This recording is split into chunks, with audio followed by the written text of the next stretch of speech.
Welcome to the Select Cuts or MegaMix or Best of or whatever you want to call it. Yeah, worst of, show in place of.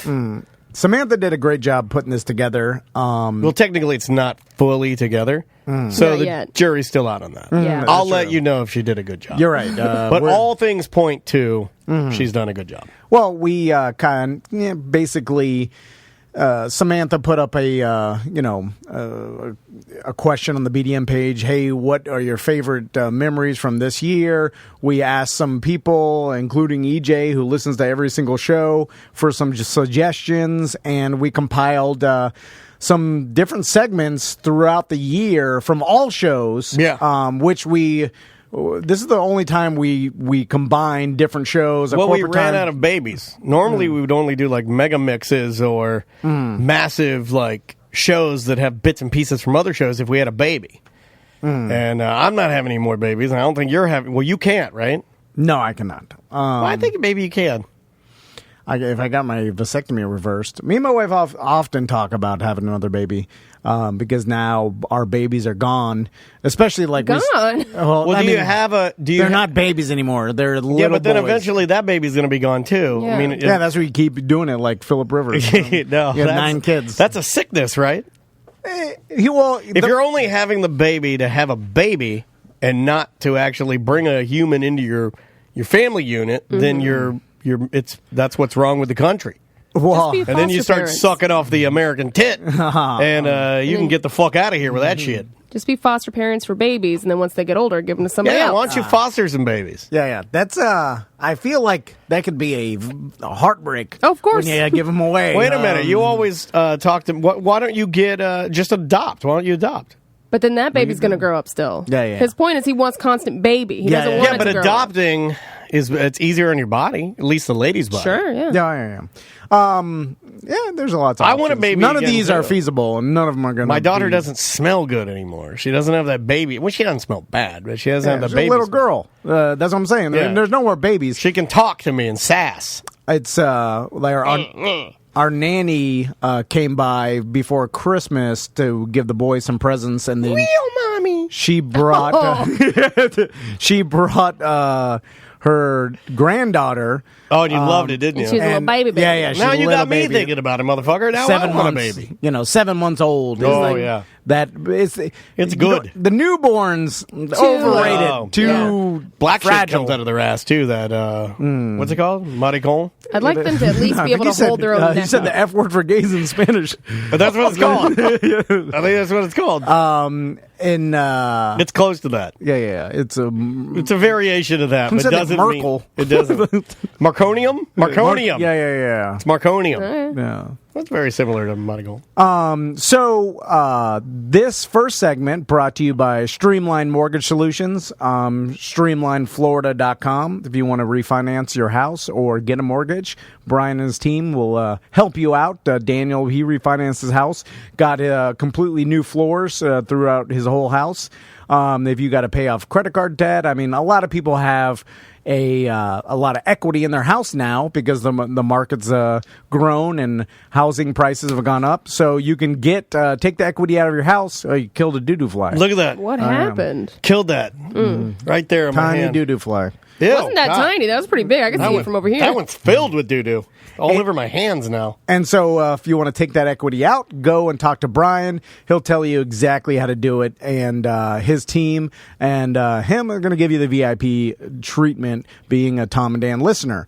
So, again, go to streamlineflorida.com. If you scroll down, there's a little Tom and Dan logo. Yeah, and you it can literally, use it has Brian's direct line. So you can call him and his team will help you out. Like I said, they've been a great sponsor this year and they're about to expand their sponsorship, and we'll be talking all about that at the beginning of the year. It's funny, I was doing Cut It Out this morning for BDMs and putting the music in there, and I said, live from the Tom and Dan Streamline Studio. And it sounded cool. Yes. So we'll be talking all about. We're gonna have Brian in because he's got a really good story, and he does great work. And every single BDM or Tom and Dan listener that have used them, we've gotten great feedback, and that's part of the reason why we want to expand this relationship. I refinanced my house to a 15-year mortgage because I wanted to get it paid off by the time the kids went to college or wherever they're going to go.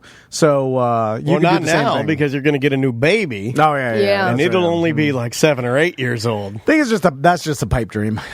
We decided. I understand what you mean, though. Yeah. Because once they become children, it's not as you lose a little part of the.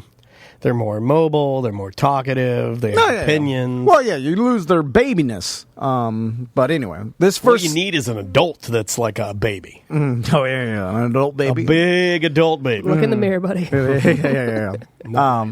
This first segment we picked because it kind of it was a expose on how dumb I am and how mumbly I am. You're not dumb at all. Because we were explaining their the new mellow mushroom pizzas that they did, and we were reading off ingredients, and I made a foolish mistake, and I feel like my ignorance makes people feel better. It's kind of like looking at people's horrible lives on like reality TV or whatever it is, like 16 and Pregnant or whatever that show is. You're just like those girls.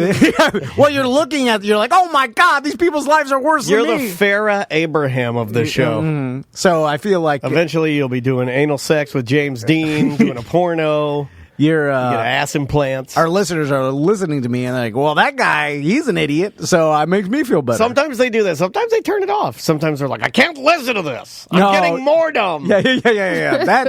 That's a downfall too. Yeah. Some people don't believe it. I get a lot of those. They're like, I know Tom's just putting on. No. I'm glad they believe Thanks that. for listening. Yeah. That's all they type. So this first segment is when we explained what our mellow mushroom pizzas were, and you hear me say something really stupid because I can't read. Anyway, enjoy this first segment. We've had a relationship with Mellow Mushroom, God, since I know we did our 2-year anniversary at the UCF location. We did indeed, yeah. And- All the way back. That would have been like 8 years ago. Yeah. And We did that, and we had, I believe it was Terrapin, back when, I'm blanking on his name. Who runs 1010 now? Mike. Mike, yeah. Yeah, Mike. I'm blanking on his last name. Normally, I know it, but anyway, that makes me. Beer What a Mike. great friend I am. So Mike was the Terrapin rep can at the we phone a time, friend real and he quick? had gifted us remember he gifted us a keg. So we had a Hopsecutioner, I think, keg. There, and that's what we had for beer, and we did trivia with Mike. Yeah. I got him on my phone as Mike 1010. Of course terrible. I did. Yeah. That's terrible. I know so many Mikes, I'm blanking on his name. My brain doesn't work too well anymore. I turned 42 last week, and it's just happy birthday. Thank you. I appreciate that. All bad now. It's nothing's working anymore. Yeah. So now going back to the history of Mellow Mushroom in Central Florida, which was the original location? Was it the Winter Park? Winter Park was the original. That was my 2004.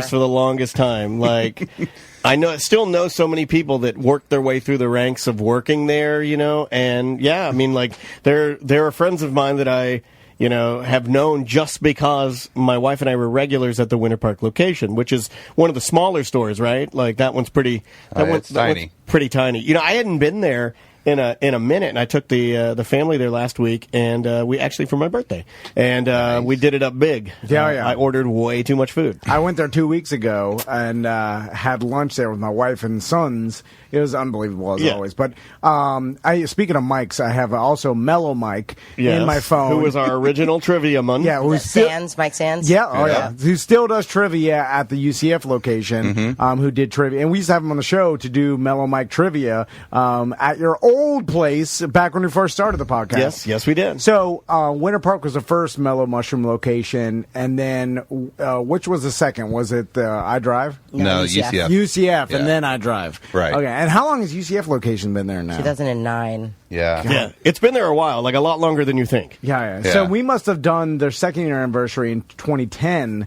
and that was still a new location back then. It was like a relatively year old. new at the time. Yeah, And- prior to all the construction on Colonial. Yeah. Oh, yeah, my God. And like Mellow Mushroom, how many total stores are there across? I mean, it goes out of Florida, right? Yeah. Oh, yeah. Yeah. It's Atlanta-based, right, or no? It is. My buddy Yeah. lives like he swears by Mellow Mushroom and eats there. He lives down in God, where is it? On the beach side down south. Clearwater. Not Clearwater. not not That's West not Coast, down East south. Coast. Yeah. Fort Lauderdale? Yeah, it may have been Fort Lauderdale, but God, it's a smaller beach. Anyway, he swears by Mellow Mushroom. Are you He guys says all the time. impressed with our memories? Oh, man. I mean, we bring you in here, we put you on the show. It's It kind of impressive. ties back into a conversation we were having before the podcast Yeah. started. I think know. once you see how Tom and I work together, it's very impressive, the things that we can forget in one 20-minute segment. I know. But so there's Delray Beach. somebody Delray. He lives in Oh, you Delray. guys are so good. How did Twitch know? said. Twitch knows everything. They tell everything. How did Twitch know where my Well, we're buddy just gonna- Alex lives? They're documenting your We'll life. just read the Twitch chat room. That'll be the entire show. Yeah. So it's when the franchise started, Mellow Mushroom. 74. 74. Yeah. So it's been around a long time. Long time, yeah. And has it always been like sort of, for lack of a better term, hippie and craft beer pizza? A Kind lot of? more then than it is now. Yeah. Yeah, really. As far as like, because you guys are known for craft pizza, craft beer, and that's what's really cool about even when like And back in tiny 09. nuggets rolled in garlic butter. Yeah. That's what. Oh man, that's me and the baby. My daughter. Oh, we get down on those things. Because back in the like 2009, 2010, craft beer wasn't even that big. Well, the only place I could go was the Winter Park Mellow Mushroom. Yeah. And I got the tip from the COO of Cigar City. His name's Justin. We had worked together in radio, and he got me into craft beer. And he's like, "Hey, man, you need to hit up Mellow because they rotate their taps like on the regular, and they got good pizza. You go there with your wife and get some beers that you're not going to get anywhere else." And that's how it started for me. So without Mellow Mushroom, like my craft beer experiences would be a lot lower because it was the place you went to get really, really good beer. Right. So let's talk the Tom and Dan pizza because there's a couple different ways we can go about this. And Dan, you've talked to us about like you could have the Tom and Dan pizza combined, or you could have the Tom. I pizza. think it needs to be a half and half, and so the Dan people pizza. know when it comes to the table that my half's better. Your half is anxiety ridden, the lazy and crazy. Yeah, and yours, the toppings are just thrown on the floor. How dare So in you. other words, Daniel's pizza needs to have lots of mushrooms on that side. Gotcha. Yeah. I was gonna add, but I'm also a big fan of like fresh mozzarella. I'm a big fan of the ricotta that you guys put on the, Seasoned. seasoned ricotta. It didn't used to be, right? It used to be a regular ricotta. Now it's a Right. seasoned ricotta. And every time I go to Mellow, I get the personal Mighty Meaty, but I substitute. It usually comes with olives, right? And No, it's No, oh, okay. So well, you don't know the menu, sir. Well, I substitute some veggie, or there's no veggies, right, on the Mighty Meaty. It's called the Mighty Meaty. Meat. It's not called the Mighty Meaty. Vegetables. I get Mighty Meaty added jalapenos to it, just because I like it spicy, and that's why I wanted. That's why. What other toppings spicy besides jalapenos, or is that basically it? Is it jalapenos? Jalapenos. Yeah. And then I put a bunch of red crushed pepper red flakes. pepper for Yeah. Can we add Matooks to the top of it? Because Tom is obsessed with Matooks special hot sauce. Matooks. No. Yeah. I think that's only me. They'd be like, no one's ordering the Tom Matook pizza. swirl. Well, we can always take the buffalo hot sauce and put a swirl on top of that. Oh yeah, There we go. hot sauce. Yeah. That's good. So, okay, Daniel, what would you, if you were going to design your own Dan pizza at Mellow Mushroom? What toppings are you going to get? Dan hit on it a little bit. He's sneaking into my playbook. Yeah. For mine, I was thinking about doing fresh mozzarella. I was thinking about doing grilled jerk chicken. I know that counts as two toppings, I believe. I know the menu. Son. I know the menu. I know it too, but I forgot. No, you don't know it. I thought I had olives. No, and so I was going to do fresh mozzarella, grilled jerk chicken, and then I was going to do. God, I forgot you could do jerk chicken. I was going to do mushrooms, and then he nailed it. I was going to sneak. My secret sneaker was going to drizzle some hot sauce on it. Yeah. Damn. Make it like a jerk. Oh, why did you think about this? I thought you had no idea. You didn't see me in here with a menu. I'm writing stuff down. I was doing this, doing that. I'm there talking to Dan. You don't want to prepared. You don't want to overdo it. You know, you want to give the mozzarella and I think the jerk chicken a little room to breathe. Yeah. So you don't want to like put too much on there, and then I'm telling you, my favorite pizza. I like Cosmic Karma. That's the one with the pesto swirl.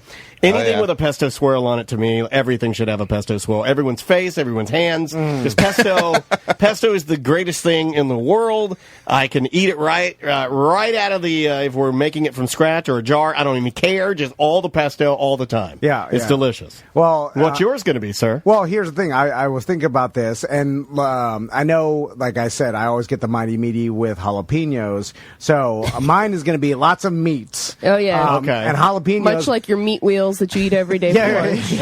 All the meat. Every day for lunch, he eats 4 Publix meat wheels. Covered in matooks. Yeah, they're just little wheels of like salami. That is breakfast now, and now he has the Power Bowl for lunch. Yeah, with a bunch of matooks. Oh, all the matooks in there. Dude, I ate matooks last night, and I was like, I told my wife, I was like, I had matooks 3 times today. That's too much. You got to settle down, Yeah, honey. yeah. And You and I are going to get along great because, like, I'll dip carrots in hot sauce. Yeah. So, Oh, my God. has your stomach been hurting you every You'll morning? get an ulcer that way.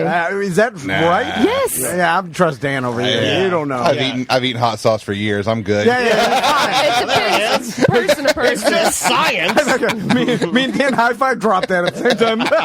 Like died. So I'm thinking about going. You know what?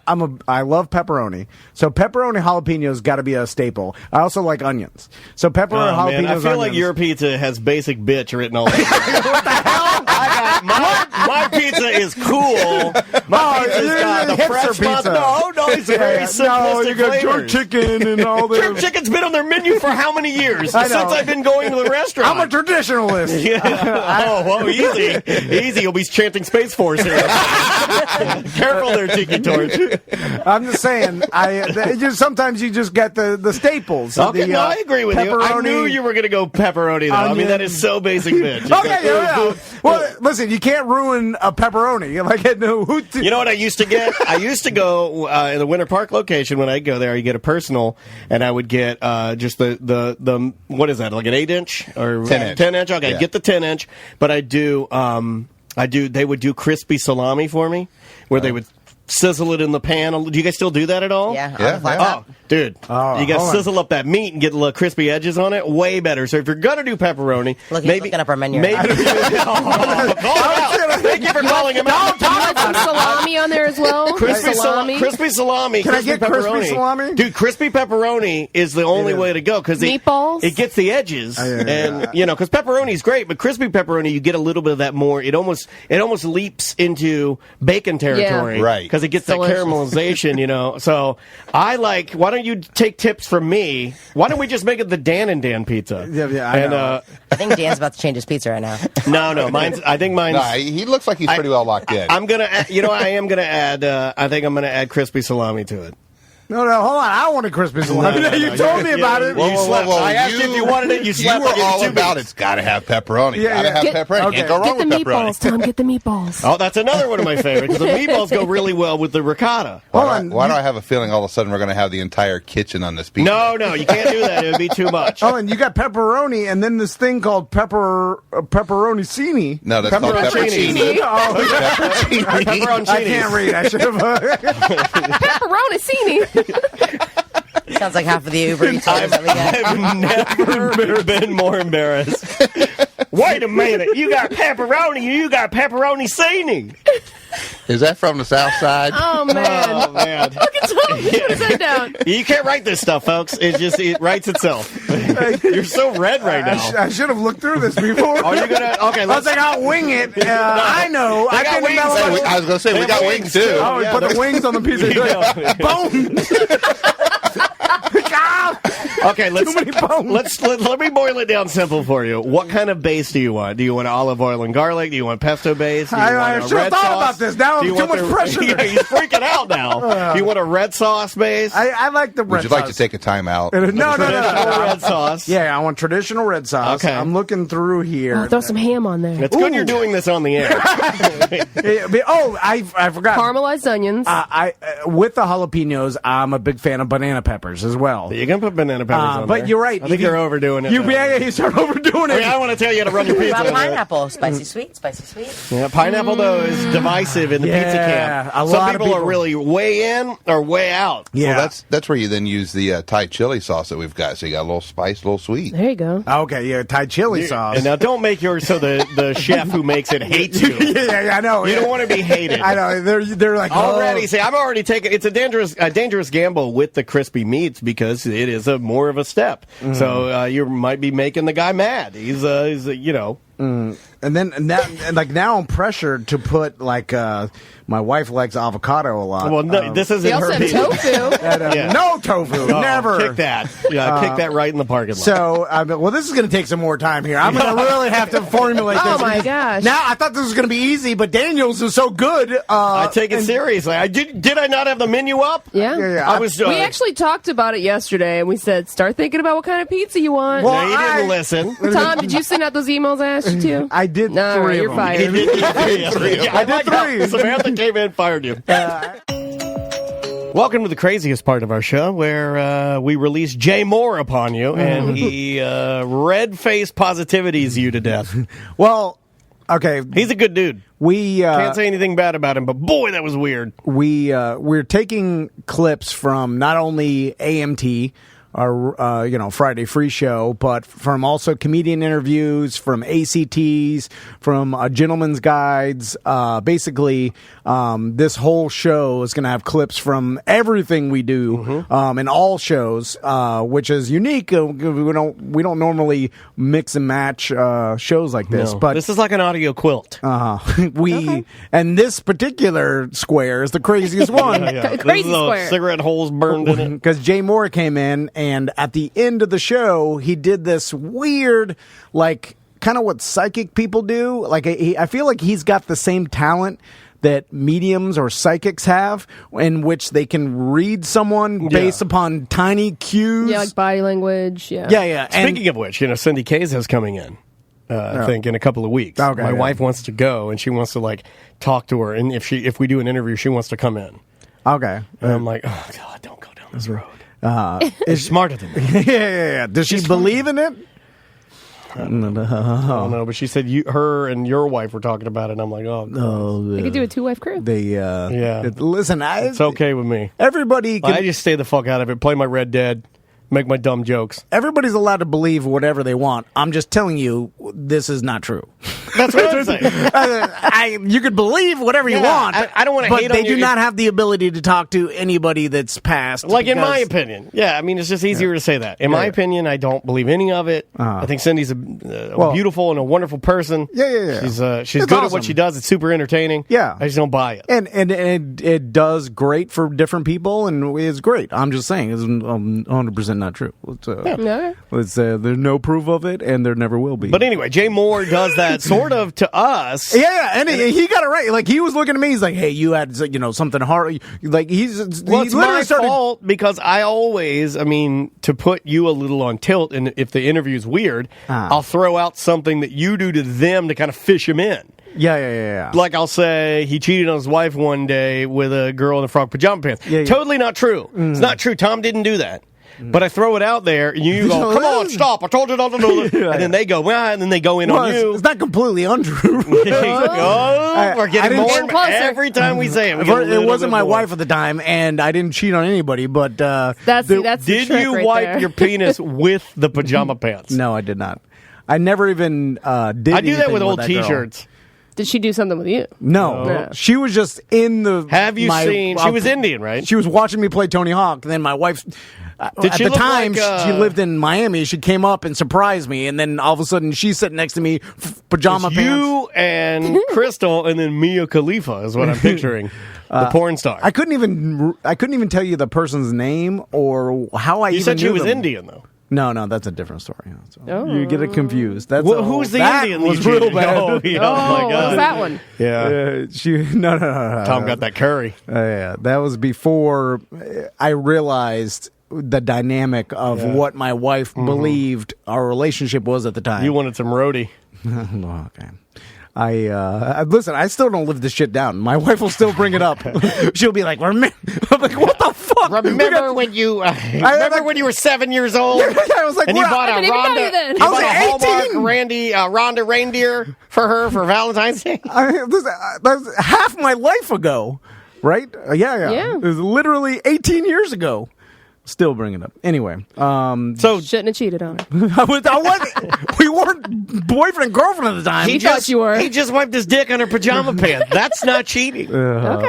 Listen, I admit I was in the wrong, obviously, because I don't want to hurt my wife's feelings. But at the time, anyway, why are we bringing this up again? Would you be offended if I bought your wife a pair of frog pajama pants? Don't do it. Would she know, or would she be like, "Oh, it's a great gesture"? No, I'd she'll know. no, she'll know. I'd know. Oh, she then knows she comes everything. out wearing them, and you're like, "What?" You're completely on tilt. Then Can we get Tom and Dan frog pajama pants? sure, I'll do it. Tom will veto it though. Anyway, He does all my great gift ideas. so this is a portion of the Jay Moore interview that got really weird at the end. Then after the show was done, he wrote us these Circle letter. He was a nice guy. I emailed him, and I 'cause appreciated he gave me his email. He wanted me to email him, and I emailed him. Never got anything back. Yeah. Well, that's not surprising. He's, I think he's a little bit all over the place. But he's an interesting dude and super nice to us, but things got weird. And this is the Jay Moore interview. If you haven't heard it, check out the awkwardness. You have a fear of success because if you're successful, people go, "That's great, do it again," which means they're looking directly at you. As long as you have 4 shows, subscribers, and some fucking, this business is crazy. I'm trying to run it. It's overwhelming and it's kooky and I second guess myself. Then nobody's going, "Hey, you look okay. You look like you're doing all right." Because that's the scariest shit of all time. It's just being seen. Yeah. So you just keep everything in perpetual motion. No, I agree with that. I'm not talking to you, I'm talking to him. I'm sorry. I will close the second can of nuts. No, but so Khan, I'm not joking. Khan, the business, makes more. It looks like he wrote Khan, right? He did write Con. It's not, He it doesn't- says, it "No, doesn't I wrote look Run." like- it doesn't look like it. That's not an R. That's It's either a C. Khan or Khan because the next word is this. Con this business. No, it's either Khan or the U. It looks like a U and it's cunt. It could become. I'm feel nervous because instead of I am trying to run this business. I second guess myself all the time. You don't really second guess yourself all the time because you know when you've done something entirely correct. I would say most of the time, you know you've done something, and like that's going to work perfect. You haven't looked at this monitor. Looks like it's on fucking the Star Trek Enterprise once. Mm-hmm. And do you understand how the thing works? Kind of. So you're not second guessing whether that's going to come unplugged, stop working, you're going to lose a feed. No. I trust Daniel to do it. Yeah, he trusts me. The comments. How How many cameras are in here? 5. Yeah. Oh, you do all the tech stuff. yeah. I'm a tech guy. So then, how are you running the business? I just do the sales. And Well, all you can't the go from running the business to I just do. Well, I meant we both run the business. Yeah, we do. That's not. I feel nervous because of trying to run this business. I second guess myself all the time. Well, I do the business side of things. That's why I meant business. When was the last time you fucked up on the books? I don't know. We're going through it right now. We don't know if we screwed up with. When was the last time you messed up on the books? I don't think You don't have a memory of it. Oh, stop. No. Yeah. You don't have a memory of it. No. So what is this fear based on? Don't answer yet. Okay. Examine this for a second. What is this fear? These are not yes or no questions, I understand. What is this? I'm asking you to examine this because I'm not going to do the whole reading here because there's 2 of you and it's hard. Yeah. I got Uncle Jesse next to me and the fucking General Lee warming up. Someday, hush. Neither one of those is Uncle Jesse, by the way. It's Roscoe P. Train talking to a basset hound. I'm not well.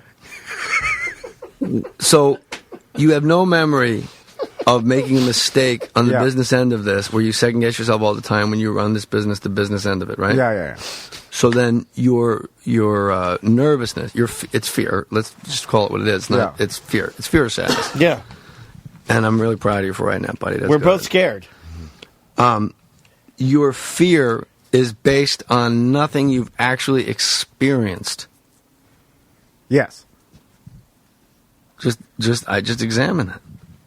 You have fear based on success. You have no diorama of you failing in a decade.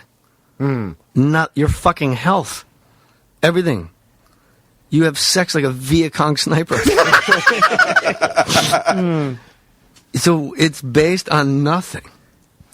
So it goes back. This is what I'm not going to get into on the air because it's like gets emotional. It's all back to the living room. You older brother? I'm an older brother. I had a And he gets all the attention. well. Had all the attention. No. I had a younger brother. He passed away. I said he had all. Did you hear what I just said? Okay. He had all the attention, is what I said. Did you hear me or no? Yes. Did you hear me say that?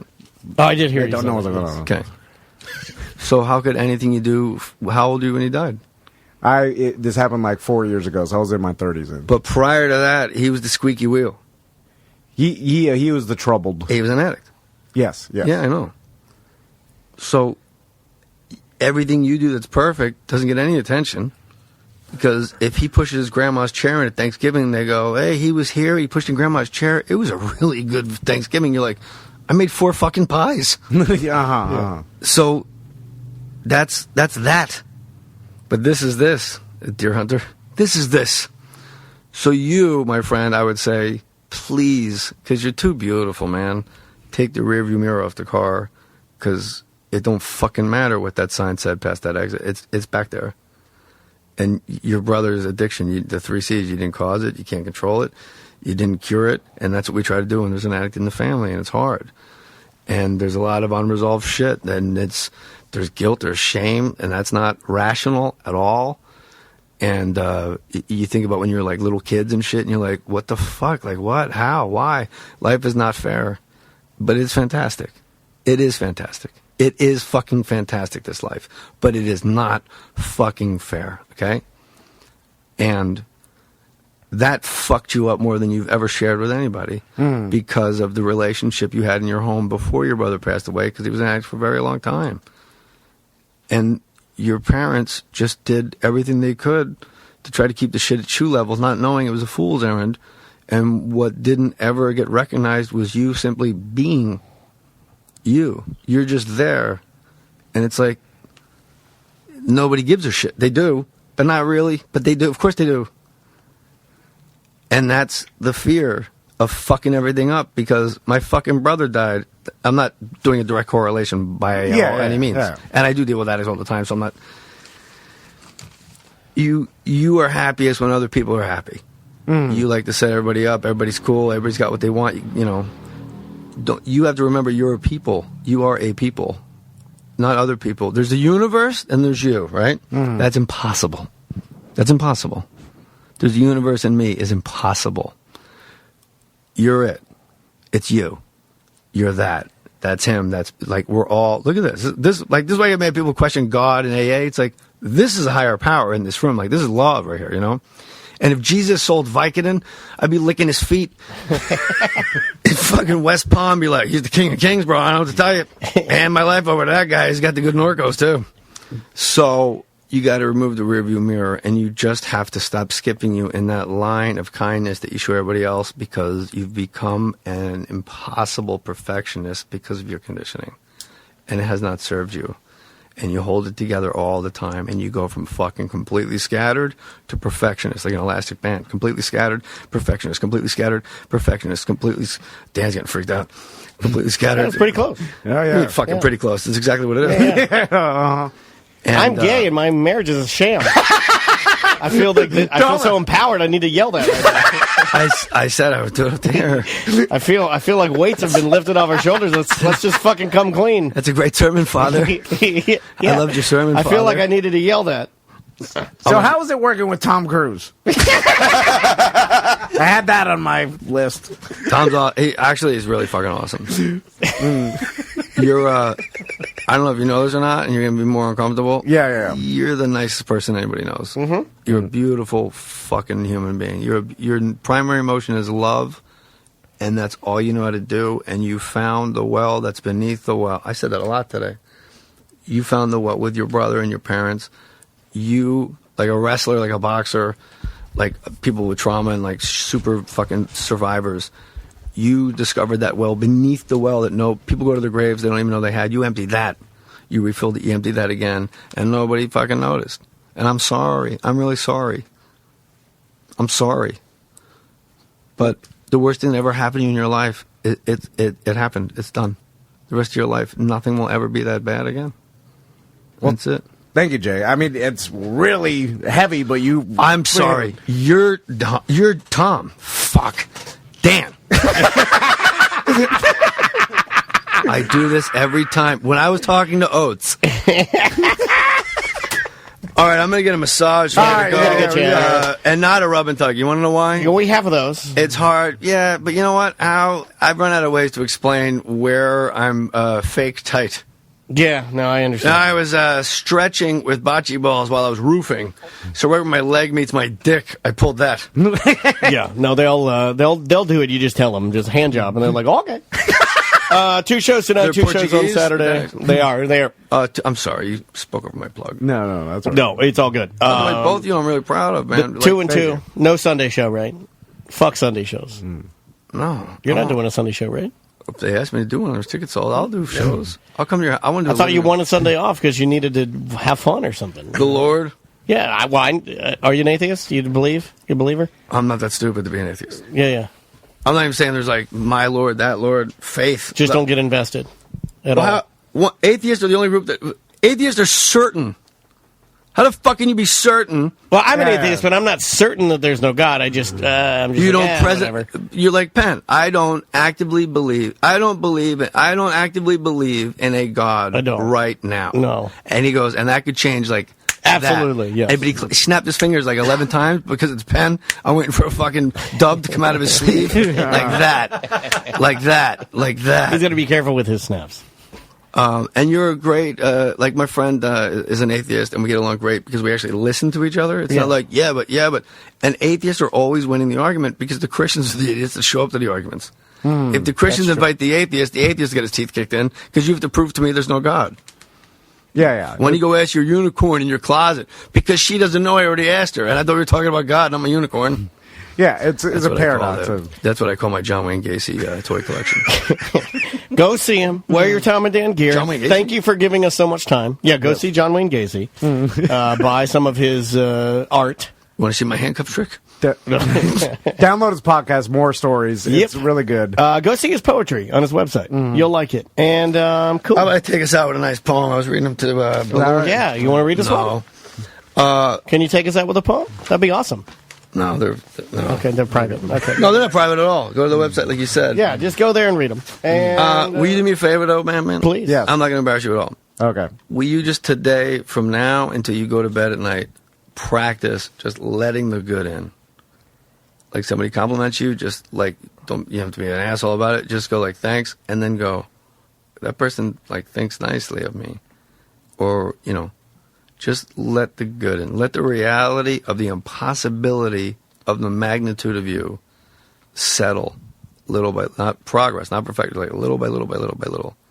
Because you're the most successful person you know. And you're still not getting credit for it. Well, thank you, Jay. It ain't coming. You know what I mean? This thing you're looking, this hole you have, you're dying with this hole. And like Thich Nhat Hanh, the monk, was on Oprah. I thought I had my period. I fucking started crying. He goes, when a baby cries in a house, you do everything you can to ignore it because it makes you crazy. You try to finish your meal, you want to finish your conversation, your drink, a bowl of ice cream, a TV show, until it's completely untenable. So then you go into the baby's room, you hold the baby. And when you hold the baby stops crying, and you set it back down. Fear, nervousness, sadness, remorse, grief, shame, anger. These are your babies. You are never going to distract yourself, and they're never going to stop crying. hold these babies and identify them, and then lay them back in the crib with identical twins of, I'm doing okay. People like me. I'm good. I just made all that shit up.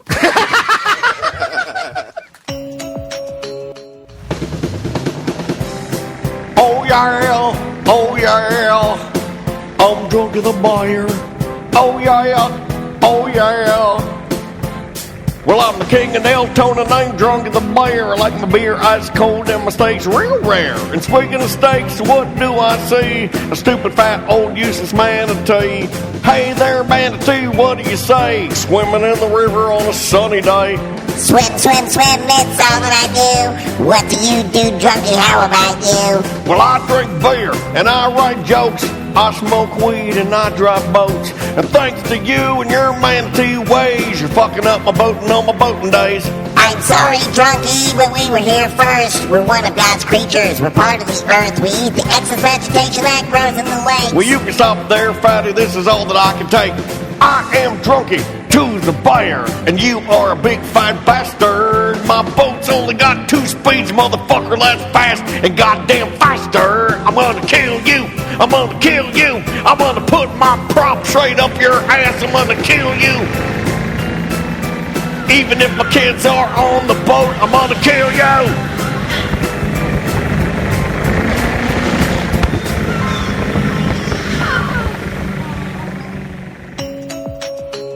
This next segment's brought to you by Tank America, tankAmerica.com. Kaboom. They are a sponsor of ours. Yeah, that place rules, man. Oh, yeah. If you've ever wanted to drive a tank, virtually certain this is the only place that I know of, at least in Florida. Yeah, well, you get some of your join the buddies military. together. You get some of your buddies together, you know. Yeah. Like, it's definitely a group activity. But they have that, Butler and I want to go out there and do their laser tag. Oh, yeah. But I gotta, like, tighten up. I mean, at this point, I'd, like, take 3 steps and gas out. Everybody would be laser tagging my balls off. Like their laser tag, I feel like it does it a disservice talking about calling it laser tag. Well, Because you bought your son's laser tag, did you not? Yeah. But those are like toy. These things are basically. They're the official weight of the gun. They have the actual kick of the gun because they're CO2 powered. Plus, they have the laser gearing system inside of it. It's a heavy weapon. Yeah, like real of an army issued M16. They have different weapons too. that you can and use. just the space, like the warehouse Huge. space. Yeah, There's so many different rooms. Yeah, there's like a planning room, a meeting room, a kitchen room. There's an outside area with like a Jeep. Yeah, but it's crazy. Each M16, you're right, it has like a CO2 cartridge in it, so it has the action of a regular gun when you're shooting it. But the tanks, we all went out there and did an ACT. You can go back and listen to it on your app, but they're doing a Tom and Dan special, and it's the Tom and Dan package. It's not on their website. You have to call. Just call and ask, yeah. But you save $100 and you get to do everything we did, drive the tanks. It's you and 4 people, so you can bring a 4-person group and you get to crush the car. Well, it really makes it a value too. I mean, that's why I say it's a group. Yeah. You know, it is definitely a group activity, but you'll love it, man. Like, actually, Tactical Hat went out there, and we had another. Doesn't surprise me that guy went out there. Yeah, we have another listener that did the Tom and Dan package, and they get to actually come in the studio, watch a Friday Free show with their group of 4. Yeah, that's part of the package, man. To get you in here to watch a show. Yeah, so you drove the tank. That's the high point, and then watch the show. That's the low point. Yeah. So it's tankamerica.com. The number is 321-241-1122. Just give them a call and ask for the Tom and Dan package. You save some money off their normal tank package, and you get to come in and watch a show. Thank you. So it's tankamerica.com. They're in Melbourne. So this next... they really missed out. They should have done a Thanksgiving promotion with us. You're right. Where we'll do it next shoot year. A turkey with a tank. Yeah. I don't think they actually have... Run a turkey over. The gun is... they make them so they put a bolt in there or something. I could take that out. Yeah, just put a potato in there. A little hairspray. Yeah. Turn it into a cannon. So this next segment, I believe this happened on the Friday Free Show, Samantha. And these make me uncomfortable. It's when we were talking to Bubba, then we had Tuttle on the line, and we were trying to get him to Bubba. Yeah, a little bit. There's no such thing as Shanghaiing Tuttle either. By the way, that guy's always ready to go. For some reason, anytime Tuttle comes in, I revert all to 90s radio host, and I do the hey, let's get these 2 guys, the Whack Packers, on the line, and then. And Tuttle's always good. He he'll never like shit on the bit or or ruin it. He'll take it to his grave. He'll always go always for rides it, yeah. He knows what to do. He will take it to his grave. That's a rare. I feel like a rare ability, and just from years of doing this, Tuttle just knew automatically, like, oh, I'm going to go into this bit. I didn't give him any heads up or whatever. I just called Tuttle. You don't and need to. That's the behind the scenes aspect of Tuttle. Is like if I said like, hey man, we're going to call you. We're going to do a bit with Samantha where like you and Samantha are going to go in a limo. That's all I need to tell him. And he's like, hi, I have the flowers ready for Samantha for our kid. I have a tuxedo already, and he'll just start riffing. And it really is like you underestimate it. Like I think I was like listening to another pod. I think I was listening to like Joe Rogan or something this morning, and and Joey Diaz was on there, and he was talking about like he was just kind of giving a clinic as like joke writing and stand up and stuff like that. But radio and podcasting, I feel like, or at least the radio side of things and doing a bit, there's an aspect of that not everybody can do too. No. Yeah. And that ability to be able to like. You're improving, like, and to improv your character because you know where you know how your character is going to react in any situation. Tuttle is a character. Some of that is exaggerated and made up. Some of it isn't. But he knows how to take any scenario I throw at him and roll with it, and with details, better ideas. How to weave the bit, how to get the most out of it, how to fail at the end to make it like funnier. He knows what the listeners expect, and then delivers every time. And if he doesn't, he'll do something he's not crazy. more popular. If it's not good, like he'll literally, if this bit wasn't good, he'll be like, "Well, I'm going to just jump off this bridge to my death then to make it good." Unfortunately, Bubba actually wanted legit help. Tom went 90s radio with it. I didn't need to call him. He texted me, help. Oh, boy. Help me, I'm locked in a Wendy's bathroom. You locked me out. He texted me the other day. He texted me. He was like, I'm moving to Orlando. I need a place to stay. Like, I broke up with my girlfriend. I'm moving to Orlando, guys. I'm like, oh, fuck. And then I'm like, seriously, that's what I said to TC. I was like, dude, we got to help this guy. I feel really bad. Then he was like, can you plug my bit on the show? I was like, well, we're not live right now. Bubba, we're on vacation or whatever. I was like, why don't you just go to my Facebook page or whatever and just throw it on there? Yeah. And he goes, I need help. I don't know how to do that. And I'm like, you don't know how to post on Facebook? This is bad because on December 12th, he said, call me when you have time, buddy. Then December 15th, he's just texted me, moving to Orlando soon. And that was it. Oh, my daughter's here. Uh-oh. Maisie, come here. Come here, May. Daddy. Hi, baby. You want to talk on the radio? We got food for you. What'd you get us? Tacos. Tacos from Gringos, right? Thank you, baby. I appreciate it. Can you say hi to everybody? No? Okay. She gets a little shy. This is a good time to mention Gringos. We got some Gringos lunch. Yeah. Thank you for bringing Gringos. I'm super happy about it. Do you like tacos? Yeah. Yeah. What kind of tacos? I don't know. You don't know? You like bean tacos? Do you like chips? And spicy salsa? Dragons don't eat spicy Do you like sauce. pork and chicken and all the stuff my sons won't eat? The snowflakes? They would eat it, but you just won't let them. What are you saying? What? We're gonna do lava. You're going to do lava. What is that, new drugs? What are you doing with my daughter? I think that's a euphemism for diarrhea. Right? No, I know what she means. In the book, dragons like tacos. Oh, yeah. When the dragons eat the spicy salsa, they blow fire, right? Oh. They burn down the dude's house. Yeah, and then they help him rebuild it, though. Yeah. Which I was like, you can't rebuild anything, Dragon. Yeah. Your hands are too small. And your mouths are too big. Yeah. You can't operate a impact drill. He has a big tongue. And he has a big tongue. Hey, do you want to introduce this next segment? Can you say, here's Bubba and Tuttle, two crazy people that are on our show? No. Okay. Right, there it is. I like that. Well done. Here it goes. Get two round. Bubba has two giant ball dicks.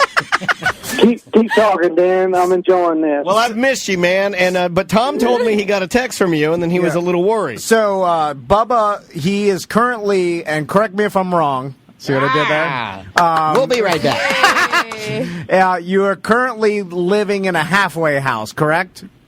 It's called a sober house. I prefer to call it that. And I stayed here by my own. I thought it would be nice and sober, right? Well, you want to tighten up, and you want to make your sobriety, and you want to focus on it. And the best thing that you can do is to kind of ease away from the alcohol because you've been sober, but rather than just throwing yourself out into a situation that's bad, the world, you're doing it right.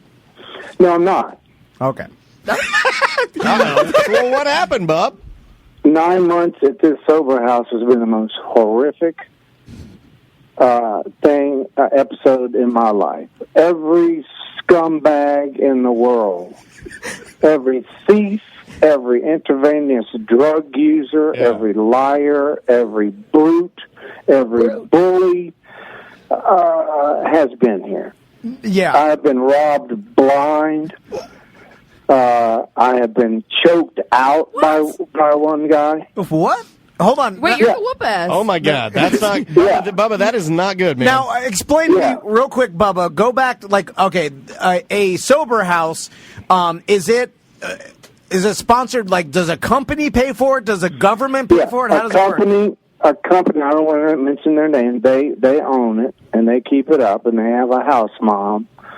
And it's when you take 5 or 6 guys and put them into a house and let time go by, they're going to start fighting. That's just how we are. Humans are like that. They're going to polarize us against them. Boom, boom, boom. I hate the drama. So guess what I did today? Mm-hmm. I graduated. All right, congrats. I got my own place. Yeah, nice job. Okay, so now I don't know what that means. It's 2-bedroom, just Bubba and his boss. That means I'm on my own. That means, if I want to drink, I guess I can. Uh-oh, he turned into a mouse. He's getting choked out again. But I'm 13 and a half months sober. I think I'll be fine. And don't want to stay here anymore. Hey, Bob, you need to get a little closer to the microphone, man. You're okay. Yeah, there you go. So I'm sorry. Putting a shot in his ass. Leslie tells me that too. Hold on, I got to take my shot. No, let me find my earbuds. So hold on. Now you had told me I got to get out of this halfway house, this sober house. Now first let's go back to who choked you out and how did that happen? One of the smart asses that live here, younger guy,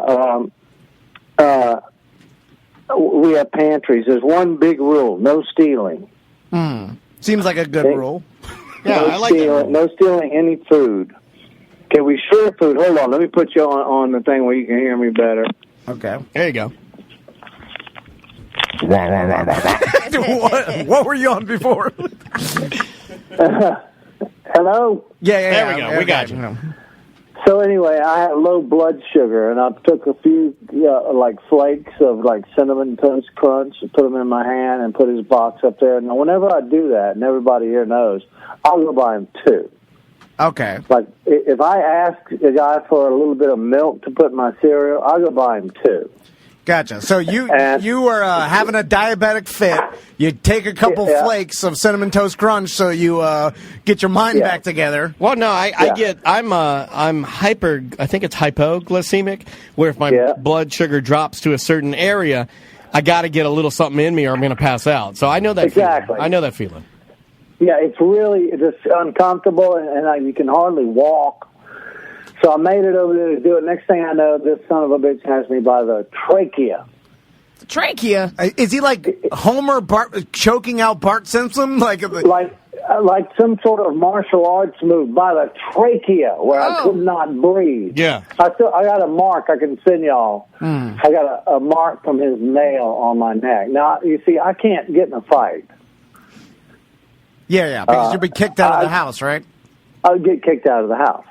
But I decided to move anyway, not because of that incident, but others. Oh, it's just so drama. Like there's a cat lives in the backyard. One of the guys is drama cat. One of the guys is very allergic to it. He suffers a lot when we let the cat in the house. One of the other guys loves the cat, wants to feed the cat, wants the cat to sleep with him. So when the big guy is not here, he lets the cat in. Is Tuttle in that sober house with you? And the big guy found out about it and just tore the house up, went crazy. Oh God, it's just too much drama when you're dealing with I thought it would be nice. When I first moved in, there was a guy who read his big book every day, and we had little meetings, and everything was good. And then it got ugly. Well, you're dealing with a lot of people, though, that, I think a lot of times they can get, you're dealing with addicts and stuff like that, and alcoholics, and I think sometimes they'll over-control and start issues and fucking problems because it's part of the disease. Yeah, it's part of the disease, but it is something that they can control, so it's almost like they're looking for other fucking problems to create because the other thing is so out of control, if that makes sense. That makes sense. And the company that approves them to move into this house, they don't do any background checks. We just found out a while ago I'd been rooming with a murderer. Oh, my God. Like That's not good, Bub. How? Like he had been convicted of murder? Yes. Yeah, but he's got $150 a week so he can stay here. I mean, it's just fucked up. Yeah. How did he get out of prison? I assumed you at least do 20 years for murder, right? Right, he got out or whatever happened. I don't have any idea what his story is, but I think a couple of the guys over here have been convicted or been a part of a murder. Holy shit! I mean, there are some con artists. I had one guy that was he stole me blind, and was my friend the whole time. What did he steal? What did he take from you, Bub? He took my meds. He took my money, and I had it hidden. Somehow he knew where I hid it. And I'm surprised he didn't steal my microphone and any of my studio stuff, but he couldn't carry that. He stole one of the other guy's headphones, the real nice, Sennheiser headphones. Yeah. He's a music freak. Stole those, and he was blaming another guy for doing it. So they both were stealing and both blaming each other. And Bubba, that's too much, man. Look, and I mean no disrespect when I say this, but I'm 41, so I'm not a young man anymore. You're older than me. You're not a young man. Dude, you don't need to put up with that shit. You should be enjoying your beautiful girlfriend, the twilight years, writing music, sitting on the beach and having fun. You don't need to deal with that shit. So that's why I went today, and I'm moving in with an older couple. They're such a homey, clean house. Yeah. No drinking, no smoking, no pets, no nothing. Quiet, beautiful, and I went, finally, it's over. Well, that old lady's a murderer. You know that, right? Now, so, Bubba, good. When you first told me, you said you're looking for a place to stay, but you said now you have a place to stay because the reason why I was talking to you on the show is to hopefully look at some other places, some other options for you. Do you still want us to do that? Yes, because I can pay by the week here, and I can get out whenever I want. I'm not signed to a lease. I'm just living.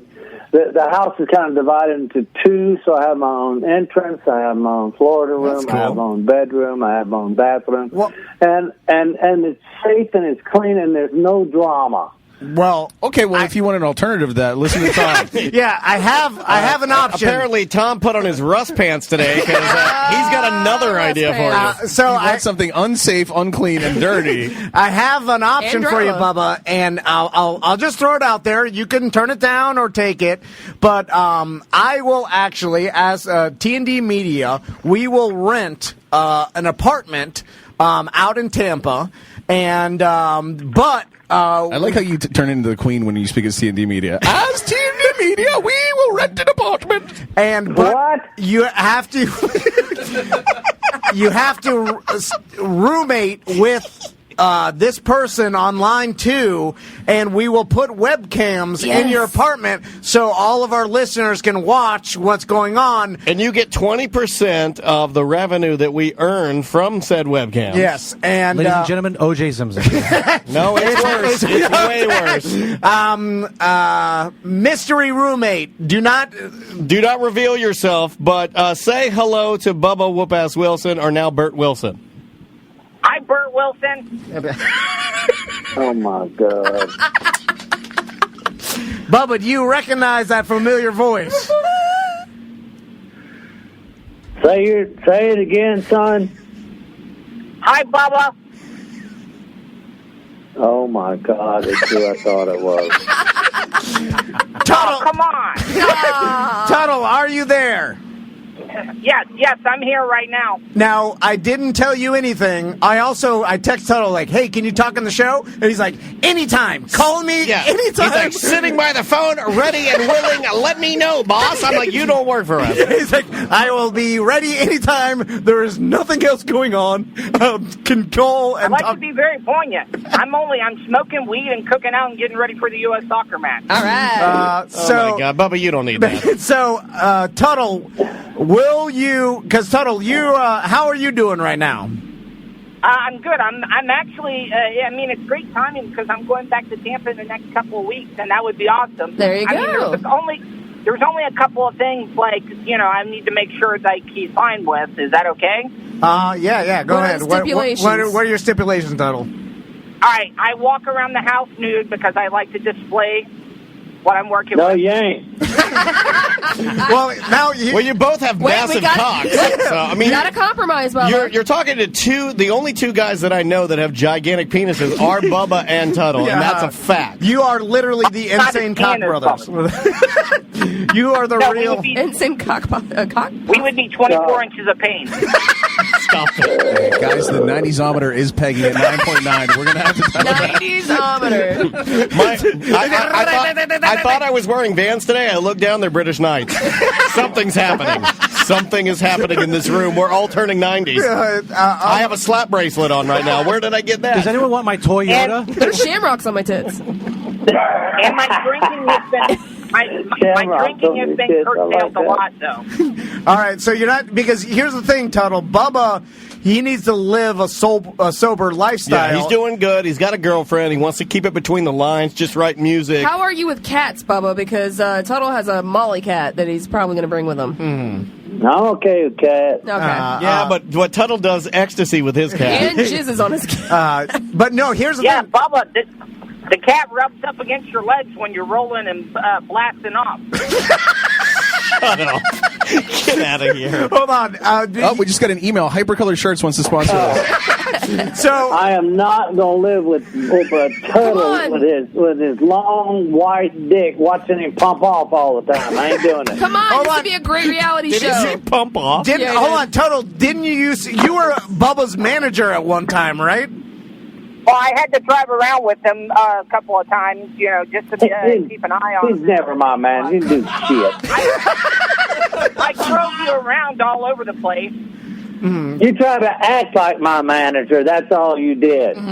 Did you guys ever, back in the day, did you ever do pain pills together? No, we didn't. No, I knew he was doing them. I used to get those. Bubba, what are your thoughts? I want to get a connoisseur's opinion on what do you think of the blue meanies? Those were my preferable. Okay, I can't hear him. Can y'all crank him a little bit? Why is everyone shrinking what when they did you talk? think of the blue meanies? Blue meanies from Yellow Submarine. Yeah, Yellow Submarine. Double stack transformers. You ever had double stack transformers? No. That's what are you doing? Snorting liquid ranch? Liquid ranch? I want solid ranch. All right. Liquid ranch. So, what's happening? He's probably off on that alligator or whatever. Crocodile. Crocodile. Yeah, Okay. Bubba knows. I was not in on this idea, but all in. This is a great idea. I told you. Ross is our first investor. So, people are literally saying, take my money. They want this to happen. So, now you both of you like fishing, correct? Bubba, you like to go fish. Oh, that's their breakfast at Tiffany's. That's the one thing they got in common? And Tuttle, he's a fisherman. Yeah, I like to fish with Tuttle. That'd be fun. Bubba, hey, Tuttle, your core gone under? That'd be fun. We can split a fentanyl patch if you want to. Oh, man. A what patch? Fentanyl? Yeah, fentanyl oh, my patch. God. I can't be around no damn drugs, Dan. Tom. Yeah, no, we know. We know. This is Tom's over here stroking his host cock because he wants to be like the place that we came from. He wants to be like one of the true great 90s talk show hosts. And he told me behind the scenes he's not going to rest until he's able to do it. You should see the stuff that one time he comes over here, he's got a fucking little miniature rat costume he wants me to wear. Danny the Rat. You drive a little mouse car. It's a cheese car, sir. So now, wheels of cheese. Tuttle, are you going to be back working with Bubba Love Sponge? Yes, in 2 weeks I go back. Okay, so maybe... that's the 27th time, right? Yes, it is. Don't act like you've never been fired from a radio. Hold on, guys. This is exactly what Russ used to do, by the way. One fucking beautiful time. That's it. Beautiful time. I got maybe 5 or 6 on you. I think you've been fired from every goddamn show you ever been on. That's what I think. Tuttle got fired at an Applebee's because he's talking shit about Catherine Brown and they overheard it. I wasn't talking shit about Catherine Brown. I was trying to make money off my NASCAR show. That's true, yeah. And then she was sitting in the next booth behind him. He's talking shit and trying to do payola, and she heard it. The next day he got fired. That's a true story. Oh, my God. He's liable to do anything. Now, Bubba... He just yells bad timing. Bubba, would you be like... do you ever think about getting back into radio? Because you're living in Tampa. Tuttle is... he's getting shot by paintballs, getting dildos put on his ass and the shit shack and all that stuff. So maybe you could do some guest spots on Bubba Love Sponge. You think that's possible, Tuttle? Once you guys are roommates, maybe you can get back in the radio dip his toe back into it a little bit. Yeah, we actually have musicians on that perform live on the stage. And they perform, and, instead of using a gong, they shoot you up with airsoft guns. Okay. All right. There's that. Yeah. But no, I don't think Bubba would ever get shot, though. He's too good. There you go. Bringing it back around. The truce. Wow. Oh, Now, how nice. Now, Bubba... Sounds like Bubba doesn't believe him. I mean... Tuttle's got to be a little bit better than a murderer. Like, if you're going on the grand scheme. Yeah, but I live in Newport Richie. Newport Richie's a little further away. It's weird because I always look at Tampa as just like one Tampa, but it's fucking huge. If you say Tampa, I mean, like, it is ginormous. Yeah. I mean, it's a massive, massive chunk of land. It's like one part of Tampa is like an hour and a half away from another part. Yes, indeed. It's crazy. You're spitting like crazy, Tom. I'm sorry. Well, He's so excited. He's really fucking horny right now. Whenever there's money to be made, spit shoots out of his mouth. You should see how money grubbing and conniving he's gotten, Bubs. Donkey? Yeah, old Donkey the Bear. I think he said donkey. No. Donkey. Yeah. As he slowly pats his co-host dick, right? What? I don't know what that means. What did you say a minute ago, Dan? You said he pats his he wants to be a 90s radio show host so bad he's over here and he just strokes it. And he loves it. Now, how many camera shoot is this going to be? Like, how many cameras are we going to have in the house? Well, we'll put a webcam in every room. One in the shower for sure. Yeah, and then there'll be one toilet cam for premium members. Yeah. I want the toilet cam. We know you do. I don't think you do because you guys can only stay there as long as you can hold your pee. So Tuttle, are you drinking again? Or are you off the booze? I'm off the booze, the hard liquor. I have a couple of beers every once in a while. All right. But I'm on so much medication right now for my mental health. It really affects it. So I try to stay off the booze as much as I can. Gotcha. Yeah. Well, you sound like you got it together. How's Not really. Okay. Not really. All right, there it is. What do you want to know? Do you want to know my new business adventure? Yes, I do. Selling Adderall. I like how it's a business adventure, not a venture. it Okay, is. go ahead. Well, I found out that the dollar store, they sell 18 packs of Bush Light for $7, and it's usually $10.95 in the store. So I'm bootlegging here in the trailer park. Oh, nice. All right. So you're buying Bush Light Beer bootlegging. at the dollar store and then selling it to other people. Upselling, Wow. Write that down, for like everybody. a $3 profit. For those of you having a tough time going into your weekend, just know you're not doing that. I think it'll make everybody feel better. Big Tim, if you're listening, there's a grift. Hi, baby. Believe me, Big Tim's going to be mixed into this. Yeah, throw him in the house. He'll be the wacky neighbor that comes in. Every He's, once like in wrestling place to terms, live, he's the too. guest enforcer referee. You know. Bubba, did you hang up? No. Oh, it's just terrible connections. It's fine. So, do you think this is going to be bad for your sobriety, Bubba? Well, I can handle it. Tuttle's drug problems, alcohol, whatever he does, I don't know. It's never been my problem, so it's not going to bother me. Yeah, you are the only Don't person. judge me. You're the only person that controls you. Yeah, I mean, I think you're strong enough now. How long have you been sober now, bub? 13 and a half months. Good job. Yeah. Congrats. Now, Tuttle, do you have a girlfriend or anything like that? Because Bubba's got a really nice, sweet girlfriend that takes care of him, we don't want to ruin, any of his relationship. You got to with be. your- You're going to have to be polite. You're going to have to be respectful. You can't be doing things that might alter the relationship. Might be rude. All right. I mean, I got a couple of side pieces. I got a black chick I'm seeing in St. Petersburg now. All right, Nice. that's cool. Is she Shut up, don't. a fan of the radio show or? Oh, yeah, definitely. That's the only way I can get ass, Drunky. Yeah. If you close your eyes, it sounds like a cartoon prospector talking to a cartoon rabbit. It does. It does.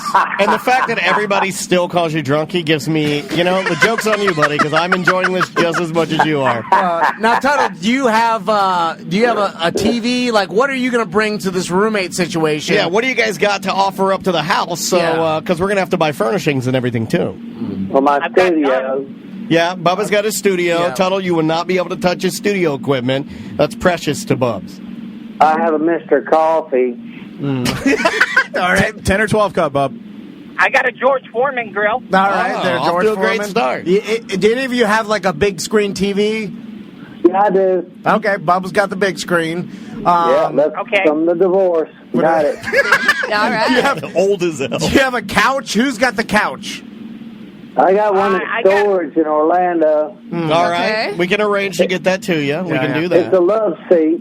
Okay. All right. Those are the only two I people. have a couch, but you shouldn't run a black light over it. Oh, okay, the old cum couch joke. That's just, right there. I mean, you're checking all boxes. This segment I'm is a trying to time hit them all machine. while I'm here. I got a bag full of medicine. Okay, bag right. of medicine. Bag o' I medicine. don't know. Like that's yours. I mean, Your love is like bag medicine. It's total. Assorted needles. Tuttle's got a grill. We found that out. Does anybody have a car? Bubba, do you have a car? Yes. Okay. Are either of you allowed to drive? Sorry. I I'm am. only allowed to drive to work. Okay. All right. So Tuttle can drive to work. Bubba, you're allowed to drive, right? Well, as soon as I get my insurance. Okay. All right. We got a lot of work to do. We can get that It'll be together. harder than we thought. Yeah. Are you allowed to drive to work when your work is selling beer from the dollar store?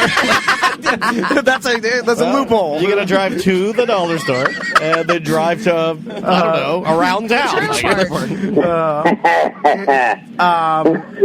All right. Well, I also need you guys to do a podcast because We're going to have different components to this. We're going to have the house, which is the main brain there. Yeah. But then we're also going to have like a little behind the scenes podcast. the Bubs and Tuds show. Yeah. I'd watch it 100%, or I'd listen to it 100% of the time. It'd be my favorite show. What would you guys do your podcast about? Well, it'd be about my dysfunctional ability to live at life. And then Bubba would do like a correct me if I'm wrong. I gotta hear that. parody song. Yeah. Come cat, came on my cat. How about that? You do a Hey, that's a good. Let me write that down, Dan. Dan, that genius idea is just falling out of his pocket. I That's miss writing songs with you. We could write a whole song about doing ecstasy and fishing. Yeah. I know. Well, Bubba, little do you know, Bubba, I accidentally came on my cat one time. Oh, man, that's nasty. I like fishing and ecstasy. Come on, this cat with me. there it is. I listen. Who's got the big screen TV? I like fishing on ecstasy. I listen to that every time. All right, Tuttle, you got anything to plug? Just follow me on Twitter at Tuttle with 2 Ds. Cool. And That's your one Twitter account?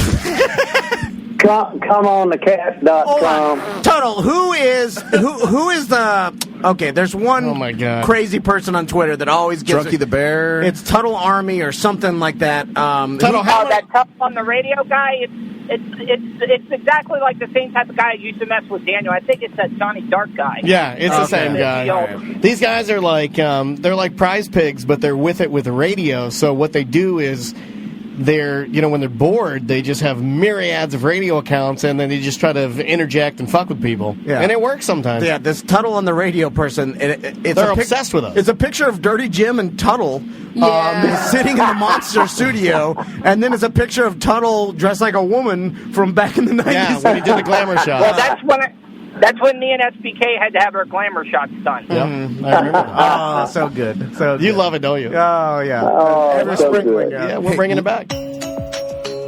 And we're back. Next segment is also another comedian interview, in which I'm sure most of our audience knows we do all the improv comedian interviews on Friday, and they're usually a standalone show, about 45 minutes to an hour, sometimes longer, and I feel like probably maybe a little more than half of our audience listens to them just based on the downloads. Yeah, but there are a lot of good interviews in there sprinkled throughout the year, and we picked a couple of our favorites. This one being Piff the Magic Dragon. Yes. This is his second time coming in, correct? Yeah, it's the second time. Second or third? Third? It may have been third. I think it might have been third. One, yeah. Was one time in the old studio? Might be Yeah. the third time. I think Okay. it's the third time. But, third time. Okay. Thinking third time. I think so. And so, and it's funny because Piff is, he's super dry. Partly because he's British, but he has that super dry sense of humor. And I can never tell if he's like irritated for real or if that's just the way he is.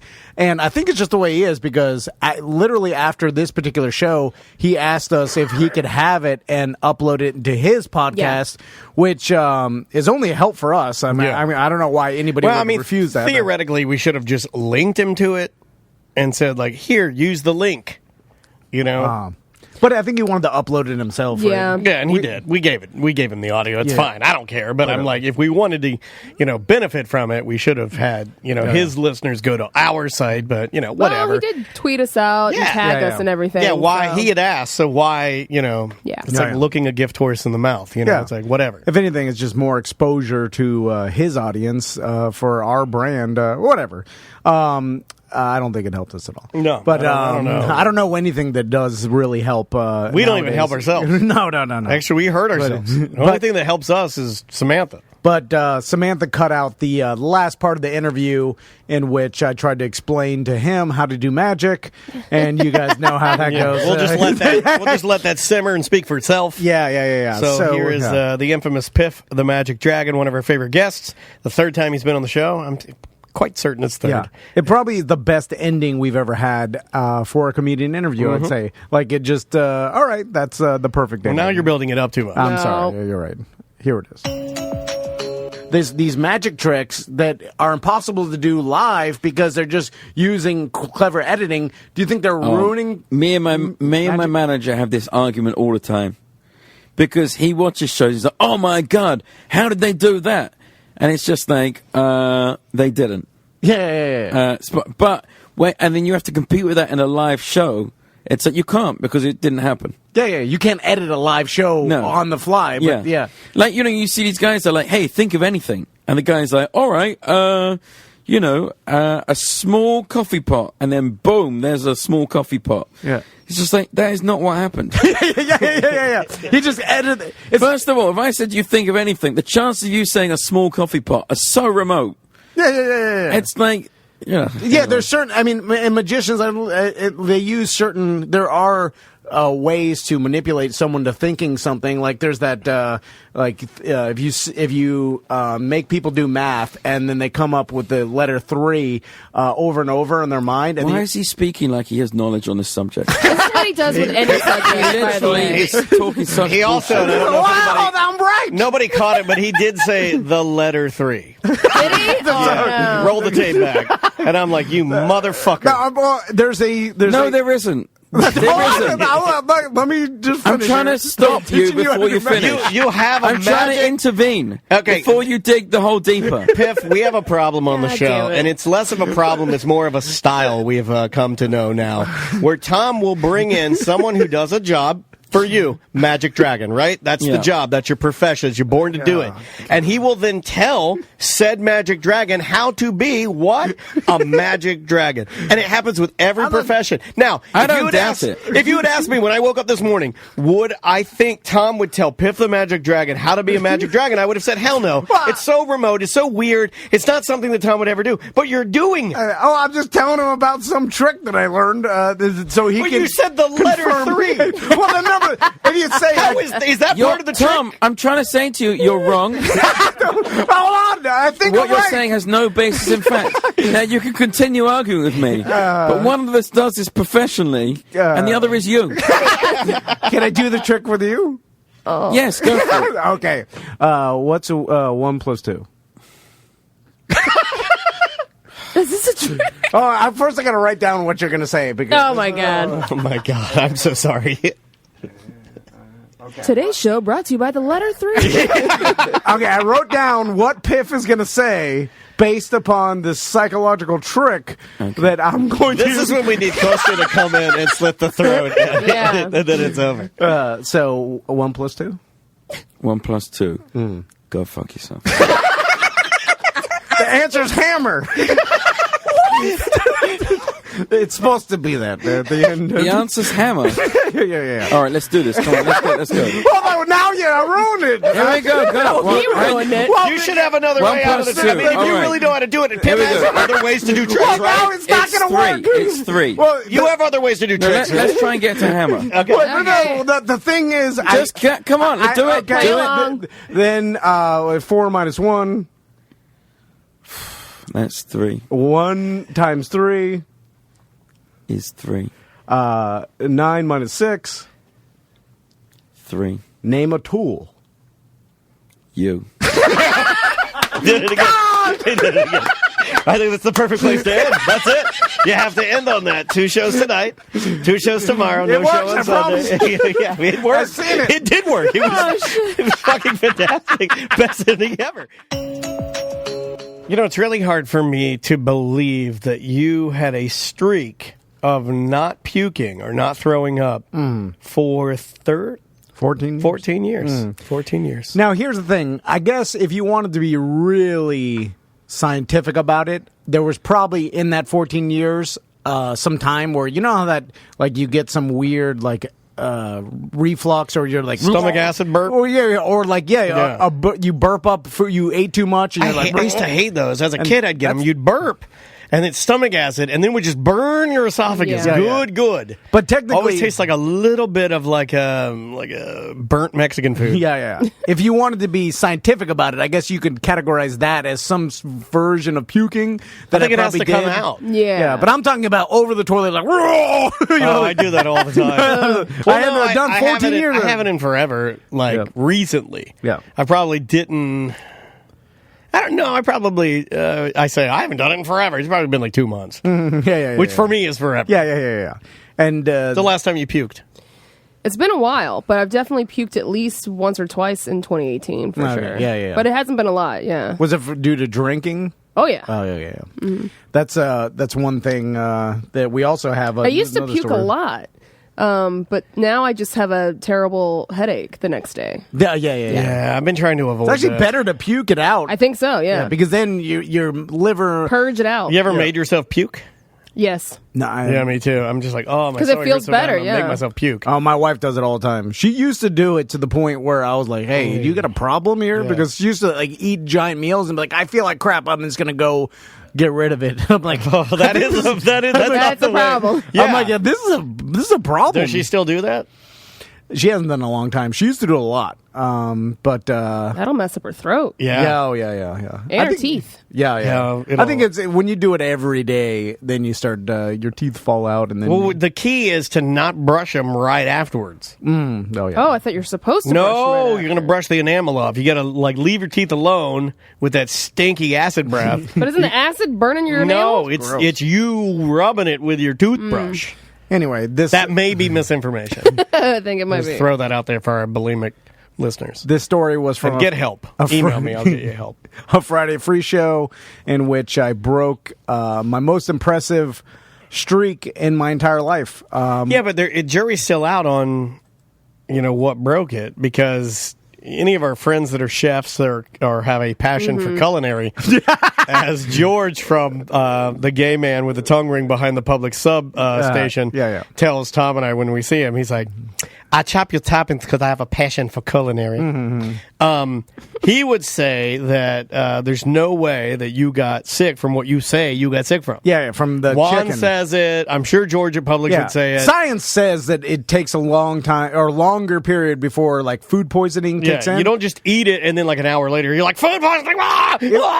It was less than an hour. It was like 40 minutes. No, later, I don't think that. I don't think it works like that. I know, but there was no other logical explanation for what happened to me because it was literally like but you drink to excess every day. Well, I would wasn't agree with I that, wasn't but even drinking. the fact that he said that he got an extended belly, that's not from drinking. That sounds like some kind of it was like gas buildup. Well, that could have been just. You could have just had the flu. No, because I was totally fine after. Yeah. Then I went back to drinking.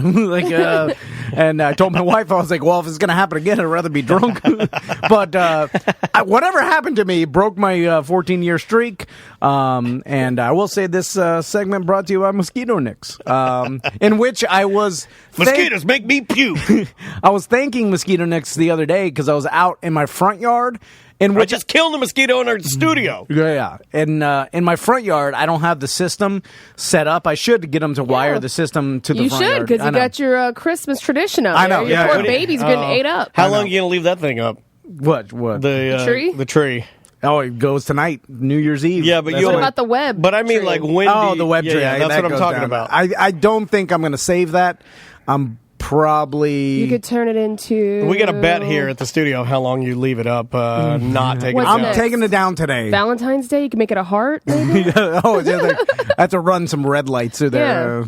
So it's a bright red Christmas tree? I can wait till St. Patrick's Day and then Make it- put like a leprechaun trapped in a spider's web? Yeah.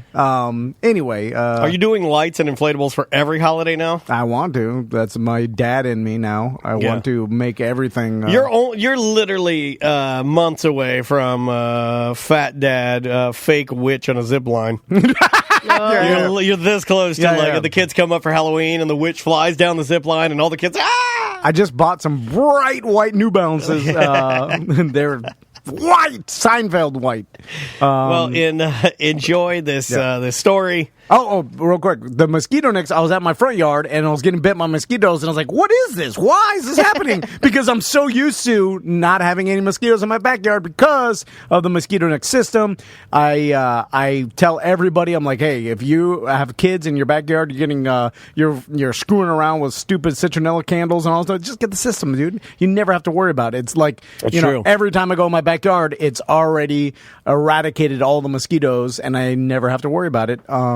So go to mosquitonicks.com. There you go. And enjoy this next story. It's about me breaking my puke streak on a Friday free show.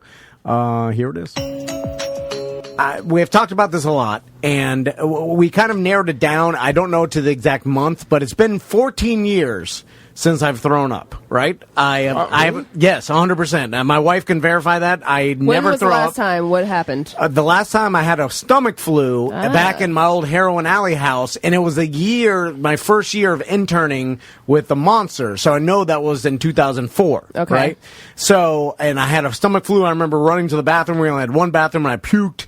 And since that day, I had not puked again, for whatever reason. And everybody's like, when you tell people I haven't thrown up in 14 years, like most people are like, all right, whatever, who gives a fuck? But if you actually, I actually if you started think about it. No, I started keeping track because, I didn't believe it at first. But I can remember when you would tell me, this is just my own personal observation, he would say, I haven't thrown up in 11 years. That's how long I know the myth. You know what I mean? So he's not bullshitting at all. I know you're not. And you're not a liar. And so I can remember even at the old studio you saying, in 10 years. I'd be like, you need to puke, dude. You're like, I haven't puked in 10 years. And I can remember you saying that. And it actually is an accomplishment if you think about it, because it technically is a bodily function. You know, it's like if someone said that guy hasn't shit in 14 years, you'd be like, whoa! But people poop every day. So you have to. I mean, you have to shit. Like, yes, we were talking about this in the car, and it made your husband very uncomfortable. Like, I poop 3 times a day. Really? One big one in the morning. How much are you eating? How long was Seinfeld's non-vomit streak? So it was only I don't know. 7 years. Oh, look at you! You doubled Seinfeld. So I take one big one in the morning, a little one at noon, and then just maybe at the end of the day. Something. So I found the perfect analogy because I started going back. I was like, it's like blowing your nose, whatever.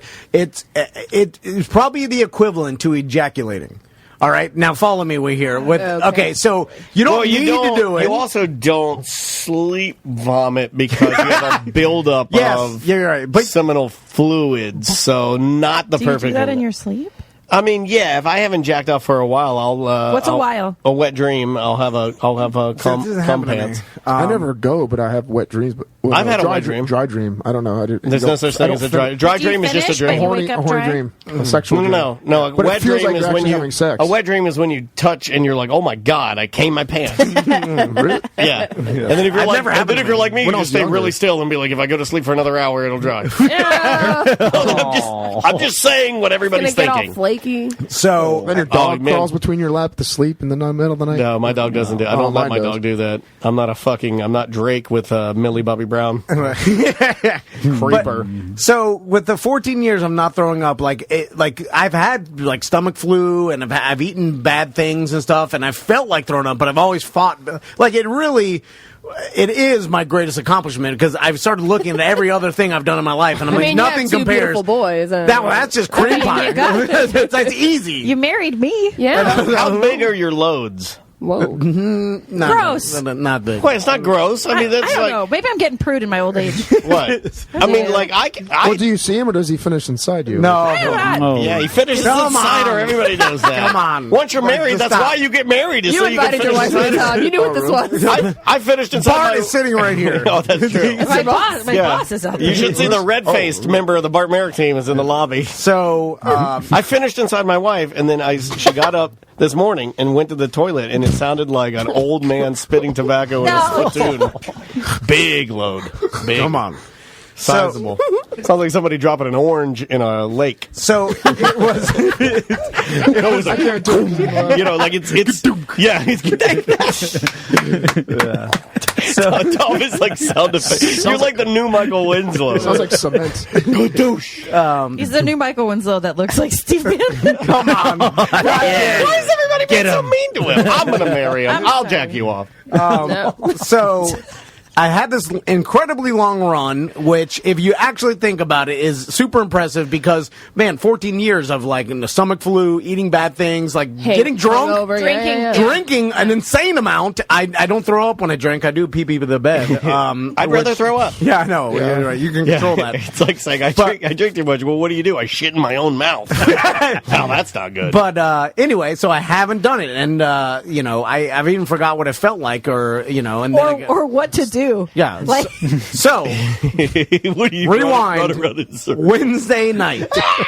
I get home from work, hard day of work. I worked out in my gym. And this don't was- sweat. this was a- polo sandals. This was a tough week, though. It was. We had a lot going on this We week. ate 1,000 burgers this week. Yeah, for burger battle. Maybe it was the burgers. No, hold on. I only did one bite of the burgers because, man, I can't. Man, a burger is a special occasion. That's how you know Was when this the burger thing when you that really was a are while old. ago? I Burger think- battle No, was it's this coming weekend. up. It's this weekend. It's tomorrow. Oh. But it's like, oh yeah, you So probably stuffed yourself. No. I get home Wednesday, and my wife, she's cooking dinner, and she's like, "Hey, look at this! I got all this chicken for super cheap. It was on sale plus $4 off coupon. Yeah, it's now, a big bag of open chicken. Now, From what store can you say? yeah, say the store. It's a burlap sack of chicken. Say Target. Target. Look, I found a Target pillowcase filled with chicken. So now my Bought wife, the picture frames and this chicken. I found it outside in the sun. to her defense, she doesn't buy meat that often. Ever. I haven't eaten meat in 10 years. Yeah, so she doesn't. I like, if broccoli's on sale, I'm like excited. So the chicken was on sale, and I'm like, can I explain my thought process? All right. So Seth wants to make a meat joke. I always cook dinner, and then like, That's all I care. oh, God. And I don't include a meat for TC. Like I just, Yeah. it's not that You're not a I'm protein buyer. inconsiderate, but I'm not a protein buyer. Like Yeah. it's not in the fridge, and I'm cooking, and I'm like, oh crap, I don't have something for him. So I had this. You've said this to opportunity. me before. I'm like bringing hamburgers or something. You're like, hey, you get that. That's not my territory. I don't do that. Yeah. So, and he hates when I throw like a black bean patty on his plate. So it's like he never gets to eat me at home. Yeah. So I saw this opportunity to buy a bunch of chicken breasts. Yeah. It was like 6 breasts. Cheap chicken. It was $8.99, and then it was a $4 off coupon on top. So I bought 4 bricks of it. Like I bought 4 of them. Ooh, 4 chicken bricks. So that I was thinking I would like individually bag them and put them in the deep freezer. So that Oh, when yeah, I you cook guys have dinner, a deep freezer, like every good swamp family should have for their alligator tails. when I cook dinner, I could just like insert chicken for him, and then the rest of Don't us say wouldn't. insert chicken. So now, when she explained to me, like I wasn't, You're probably excited, right? I get home. Usually my routine is to play with the boys. I play Yeah. Monster and There's whatever. a monster in my butt. Come listen to it. And, like, what are the other? Yeah. And then what are the other things? It's Games you do? all the games. And then what is? And then your son is a elf. But named. Yeah, I like Don't his let your son characters. be an elf. For a, Oh, no, he's got characters. What's his character? Right now, he's Gecko. Oh no, what was Or the Dash. one? What was the one? The character he did. Never mind. It's all right. So I did when I saw the enormous amount of chicken. Is it a lot? that How much? my- like with your hand, show me how much. Well, she said it was 6 in each one, Yeah, right? So it- it 24 piled chicken up. Oh, that's breasts? that's a lot of chicken. I did for one split second think like never like it should never be a bragging point to buy like super cheap Discounted chicken. meat. yeah, just Discounted discounted meat, chicken, yeah. especially chicken for whatever reason. I just but I was like, all right, whatever. Didn't think about it. So wife cooks dinner. Now she like breaded the chicken and all the stuff. Whatever. I'm eating dinner. What'd you whatever. make? It was actually a Hello Fresh meal, And then you just inserted chicken. but the chicken breast that came with it, like Elizabeth didn't know it was part of that, so she used it for something else. Oh, okay. Oh, she got your good chicken. So Oh yeah, she poisoned you. so I then There's trouble in paradise. after dinner, I'm giving the kids a bath. So I'm standing in the bathroom, like the kids are in the bathtub, and then I start noticing like a pressure in my gut, like and getting bigger and bigger. Oh, bubble and, guts. and Yep. getting more. No, it was like an extreme gas It was pressure. his stomach, his abdomen under his breast. Was it pushing the shirt up more than it already is? How dare It's you? very distracting. You should wear that shirt. Yeah, I could totally see your But whole anyway, stomach. it was distended and rock hard. It freaked me out. I took a picture of it because. Ooh, can we get that What's picture? this? So I was like discomfort, and I was like, God, I almost You have think some you're having a gas. heart attack or something? Well, it started. He said his stomach started swelling out. That would freak me out. It was really weird. It was only Well, on like one big, side. big polluted. Yeah. It was bad. Oh, like Willy Wonka. Yeah. So I was like, "Oh, this hurts." I'm like, and then I told my wife, I was like, "I think I have gas. I need a Beano. like a Tums or the Yeah, Zantac." so he had a Zantac, and then I was like, drink a your finger in your LaCroix. butt. Like, just chug a LaCroix because it'll make you burp a lot. Yeah, Get it out. So it's like when your grandma tells you to drink a Sprite. Honestly, Drink a Sprite, the trick is Casey. sticking something in your butt. I swear, this sounds real gay of me, but you stick something in your butt and it makes all your muscles contract and it gets everything out. The old stick stuff in your butt. Oh, my tummy hurts. I'm fully fucked my ass. I don't think that works if it's it's in your stomach. It though. makes your stomach contract. It makes everything contract and think to come out, and it comes out. He's right. I'm You sitting know, on if the your toilet. tummy hurts, you gotta like really suck all the dick.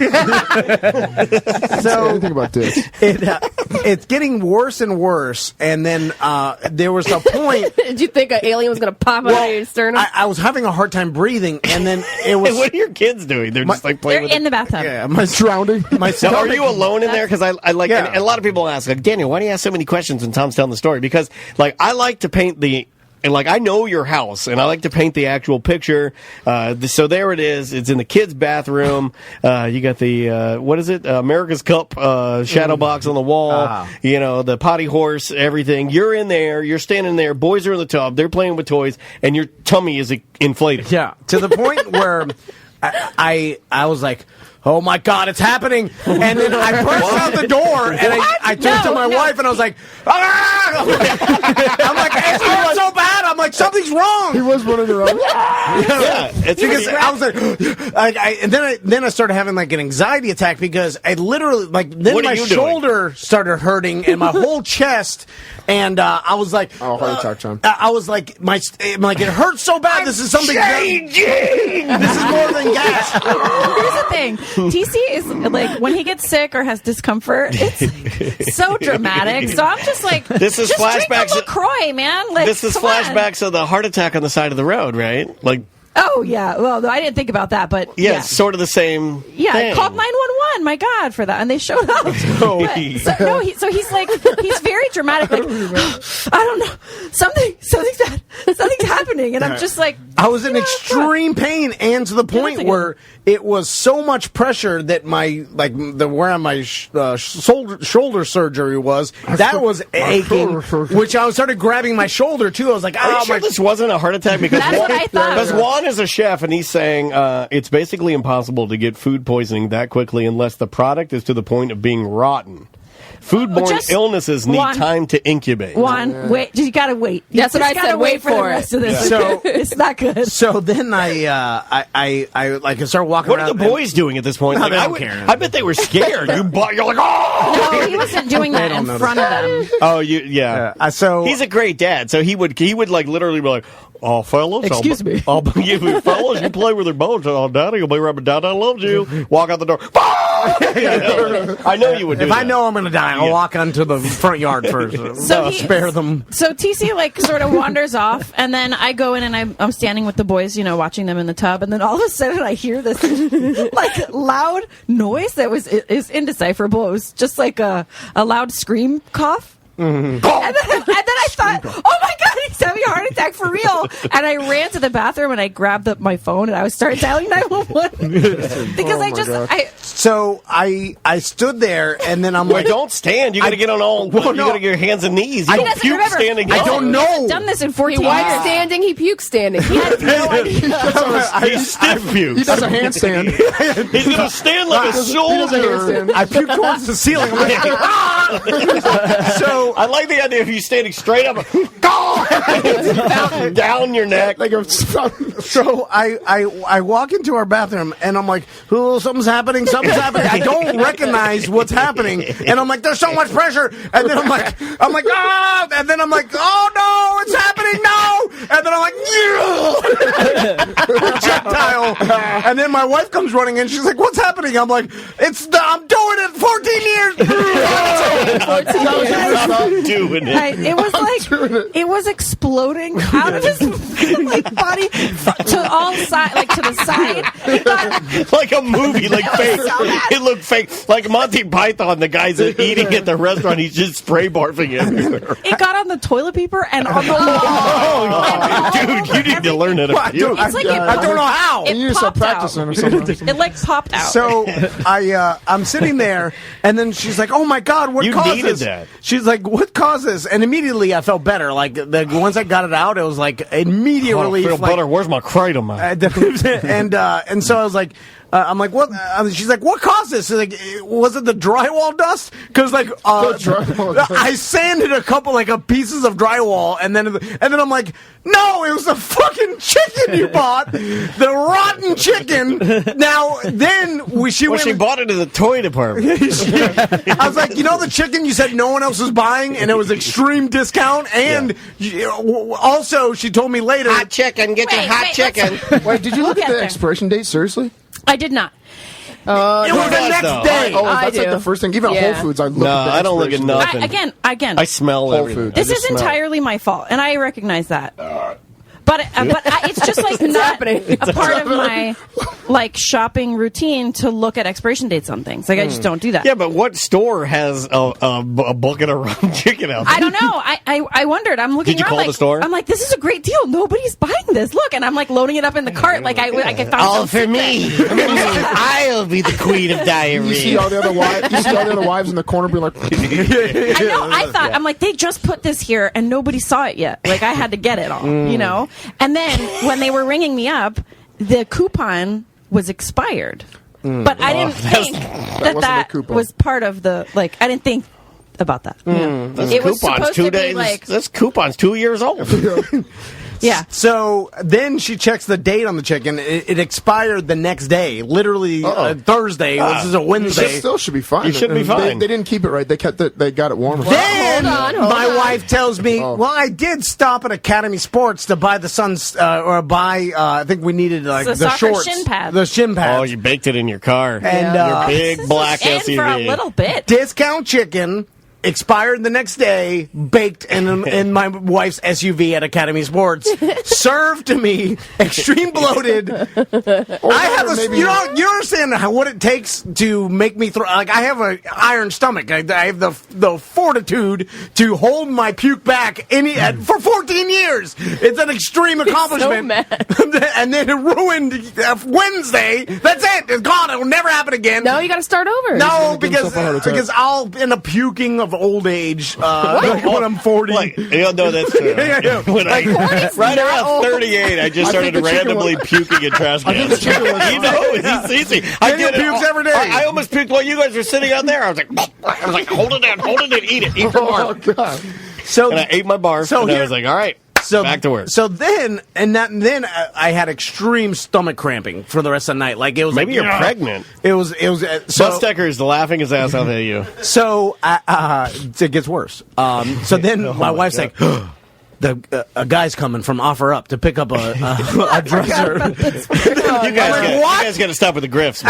I just wanted someone to get this heavy ass dresser out of my house, so I put it up there for free. Here's the thing, the Goodwill closer than Dump. Yeah. Well, Offer Up closer than Goodwill. Get someone to come to you and pick it up for free. You can donate to the VA and they will actually come and pick it up. Oh, okay. You just schedule Samantha is honestly filled with a lot of great information. But they have to come with never the time. listen to anything she says. The guy from Offer Up will come in the middle of the night on a Wednesday. Yeah, but that's They will come during the day when no one's there. You just sit it out front. Yeah. You put a note on Well, it. it's heavy as fuck. And now here's the thing. This dresser, we had it in the nanny's room for years. Now we're redoing the nanny's room, the kids' playroom. Where's the nanny going to live? This she don't stay at the house anymore. Which, by the way, we're going to talk about this on the show because just keep going with this part. I'm not ready. The end of the nanny era. But oh my God! Anyway, please tell me you're getting a butler. There you go. So then I'm like, well, tell this guy, I can't. My stomach's cramping. I just projectile vomited for the first time in 14 years. But then my wife's like, this guy's... you need some time to soak that in. Yeah, this guy's coming from Kissimmee, and he was, getting this dresser, and then I'm imagining, he's getting this for his daughter or whatever. He's, he's almost to our house, and I'm just like, fuck it, I'll man up and I'll help him carry the shit. But then, I feel like it's going to come again. But then I started getting paranoid. Yeah, wave 2 is always harder, too, because that initial one, when you get stuff out, I'm a pro at puking. The first one's great. The second one is when you're going to get less, and the last one, the third one, where you get the dry heat. I'm also 70 milligrams of an edible in. No, sky high. I'm telling my wife about that. Well, did you throw it up? Because maybe you didn't even get it yet. No, it was happening. He got it. Because the what? No, I at the He time got it because the barf started talking to him in the toilet. the combination of the edible and throwing up, I started like, what if this guy I'm too weak to fight off an attacker? This guy's coming, he's a stranger. Well, sadly, that's what you get for going on grift sites to get rid of everything. Craigslist, offer up. So I'm like, do I get the gun out, a rusty revolver, tuck it in my butt ass? If we start scuffling, Well, then you run in there to puke and you kneel on it and you end up shooting your dick off. I tell you, shoot my ass crack off.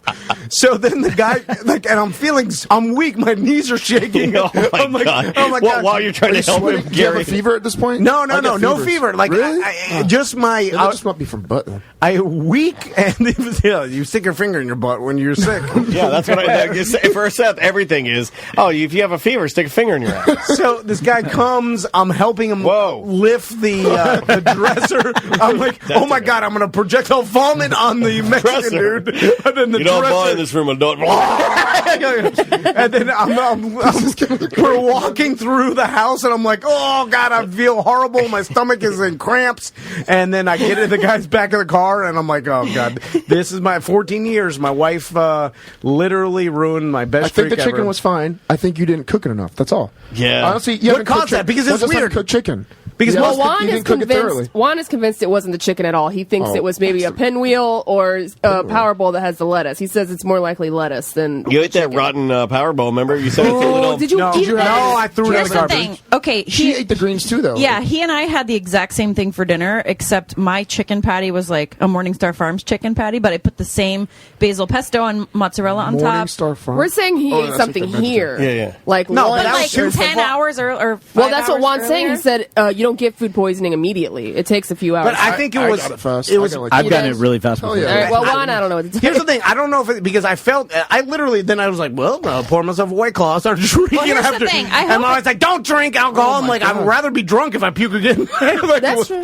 Yeah. I agree with I that. hope it was the chicken because I threw it all away. No, I'll take it. I'll feed it to my dog. If it wasn't No. the chicken, I just wasted a bunch of animals' lives for nothing. No, they were. Terrible. It was definitely the chicken. There's nothing else. You It ate the was same Maybe, exact oh my thing. God, Yeah, maybe they were the chicken- ones that got stomped through the grates. What do you mean? Yeah. Like I talked about last week. Remember with the chicken trucks? No, yeah. I listen. That's what happens my when you shop God. at freaking Target. And I TJ wasn't Maxx, there where for else you food. shop. I was there for a birthday present, well, you but don't I get- saw it on the end cap. I only go there for ironic T-shirts. So, is there any streak of any of you guys that have you ever had something that lasted 14 years? And I mean, Seth, you've been working out for 14 years straight every day, right? Yeah. And I look at that as the equivalent. I think of I've drank. 14 years. in a row. Yeah, I might have. Yeah. That's it. Well, Wait. no, you stop for You months. had a few months where you would stop and Yeah. I did 90 days here. I was going to say that puts me back at like what 2004. That's pretty close. MRI every year for 14 years. You what? I've had an MRI every year. Yeah, that's true. You have a new disease every year for 14. Crystal, do you have anything that you've? Yeah, I'm just saying. It's What's the now last it's time gone. you up threw next up? to him for 14 years. Yeah, that's true. Marriage. Oh, I throw up all the time. Yeah, I do Like, too. I'm a pro. I don't. It's fine. For Sometimes me. I throw up blood. I never did. Until But ever since I had kids, now I void my entire bladder when I throw up. Oh, don't talk about Yeah, so I have What, to. you So I pee? sit on the toilet when You I throw up void into your a trash bladder? can. it. You pee Yeah, the yourself. force in. just pushes the pee right No, out. I would lift the seat. I would sit facing the tank. I'd take the top off the tank. Throw up inside. And I'd piss in the Oh, my God. toilet and barf in the top of the tank. He was also like grabbing the toilet bowl, like the inside, with his hands. And I'm like, God, what are you doing? I'm like, that's not how you do it. You got to You're look. like grabbing it and like Tommy, rubbing your teeth. Tommy used my goddamn Sonicare on the cleaning the toilet. Oh, that's why you threw up. No, that's why you threw no, up. we got rid Brush of your that. teeth with doo doo. No, I saw him doing it and I threw it away. Yeah. And then Max told me, Max like, hey, Tommy was cleaning the pee-pee. And I'm like, oh! Oh, he snitched on him? Yeah. All right. Why was Tommy cleaning your toilet with a sock? Because he I don't thought know. it was funny. But I told Elizabeth, I feel so sorry for please, My you don't know life. what I have to live with every other day. Like, Finally, I made a mistake. Right? Yeah. And then I thought, okay, my wife poisoned me. Now I get the night off. I could sit and drink and then be not bothered. And then her phone was going off, and I didn't run over to take the dresser out for this guy. yeah. Not only that, then she got mad at me because I didn't go and answer her phone for her. She was like, "You didn't hear that?" And I'm like, "What? You have to answer her phone? Why didn't you film it? I would have filmed it. You know what? That's good. I'm going to start having my wife answer my phone. Get my phone, slave. No, he wanted to order something on Amazon, and he couldn't figure it out. So he's like, here, kid, I'm trying to email some client. He's kind of a pop. Get out of here. Who can't order something on Amazon? He's like, here, could you just quantity? Anyway, so when I brought the chicken originally, I put it on the counter. Elizabeth was there, and I said, "Oh, look at this! I got a great deal on all this chicken." And she looked at me. She's like, "Okay." He wants to order chicken on Amazon. She was trying to order some better chicken on Amazon. She knew. She looked at it and she was like, "I'm not going to eat that." Maybe you bought the ceremonial chicken, or gator chicken. Was it for gators? Gator chicken. Listen, it was bad. And did you get a whiff of it before it was cooked? Did it smell? He said that it was chewy when he was eating. Oh, you didn't cook it enough then. Yeah. Well, I put it in the oven and it was white. Put it in the oven for 2.5 minutes. At 150. Get it warm. I put it in the warming tray. It was just white. Like it was a bright, shiny pink. It was white and flaky, like when you peel it back and all the white parts start to separate. That's fish. You eat fish. You know, with the grains, it had white and grains. There wasn't any pink. Listen, I'm just with telling pink you, juices. I don't throw up easy. It's something went wrong. I know. I agree. I take full responsibility. I'm sorry. Anyway.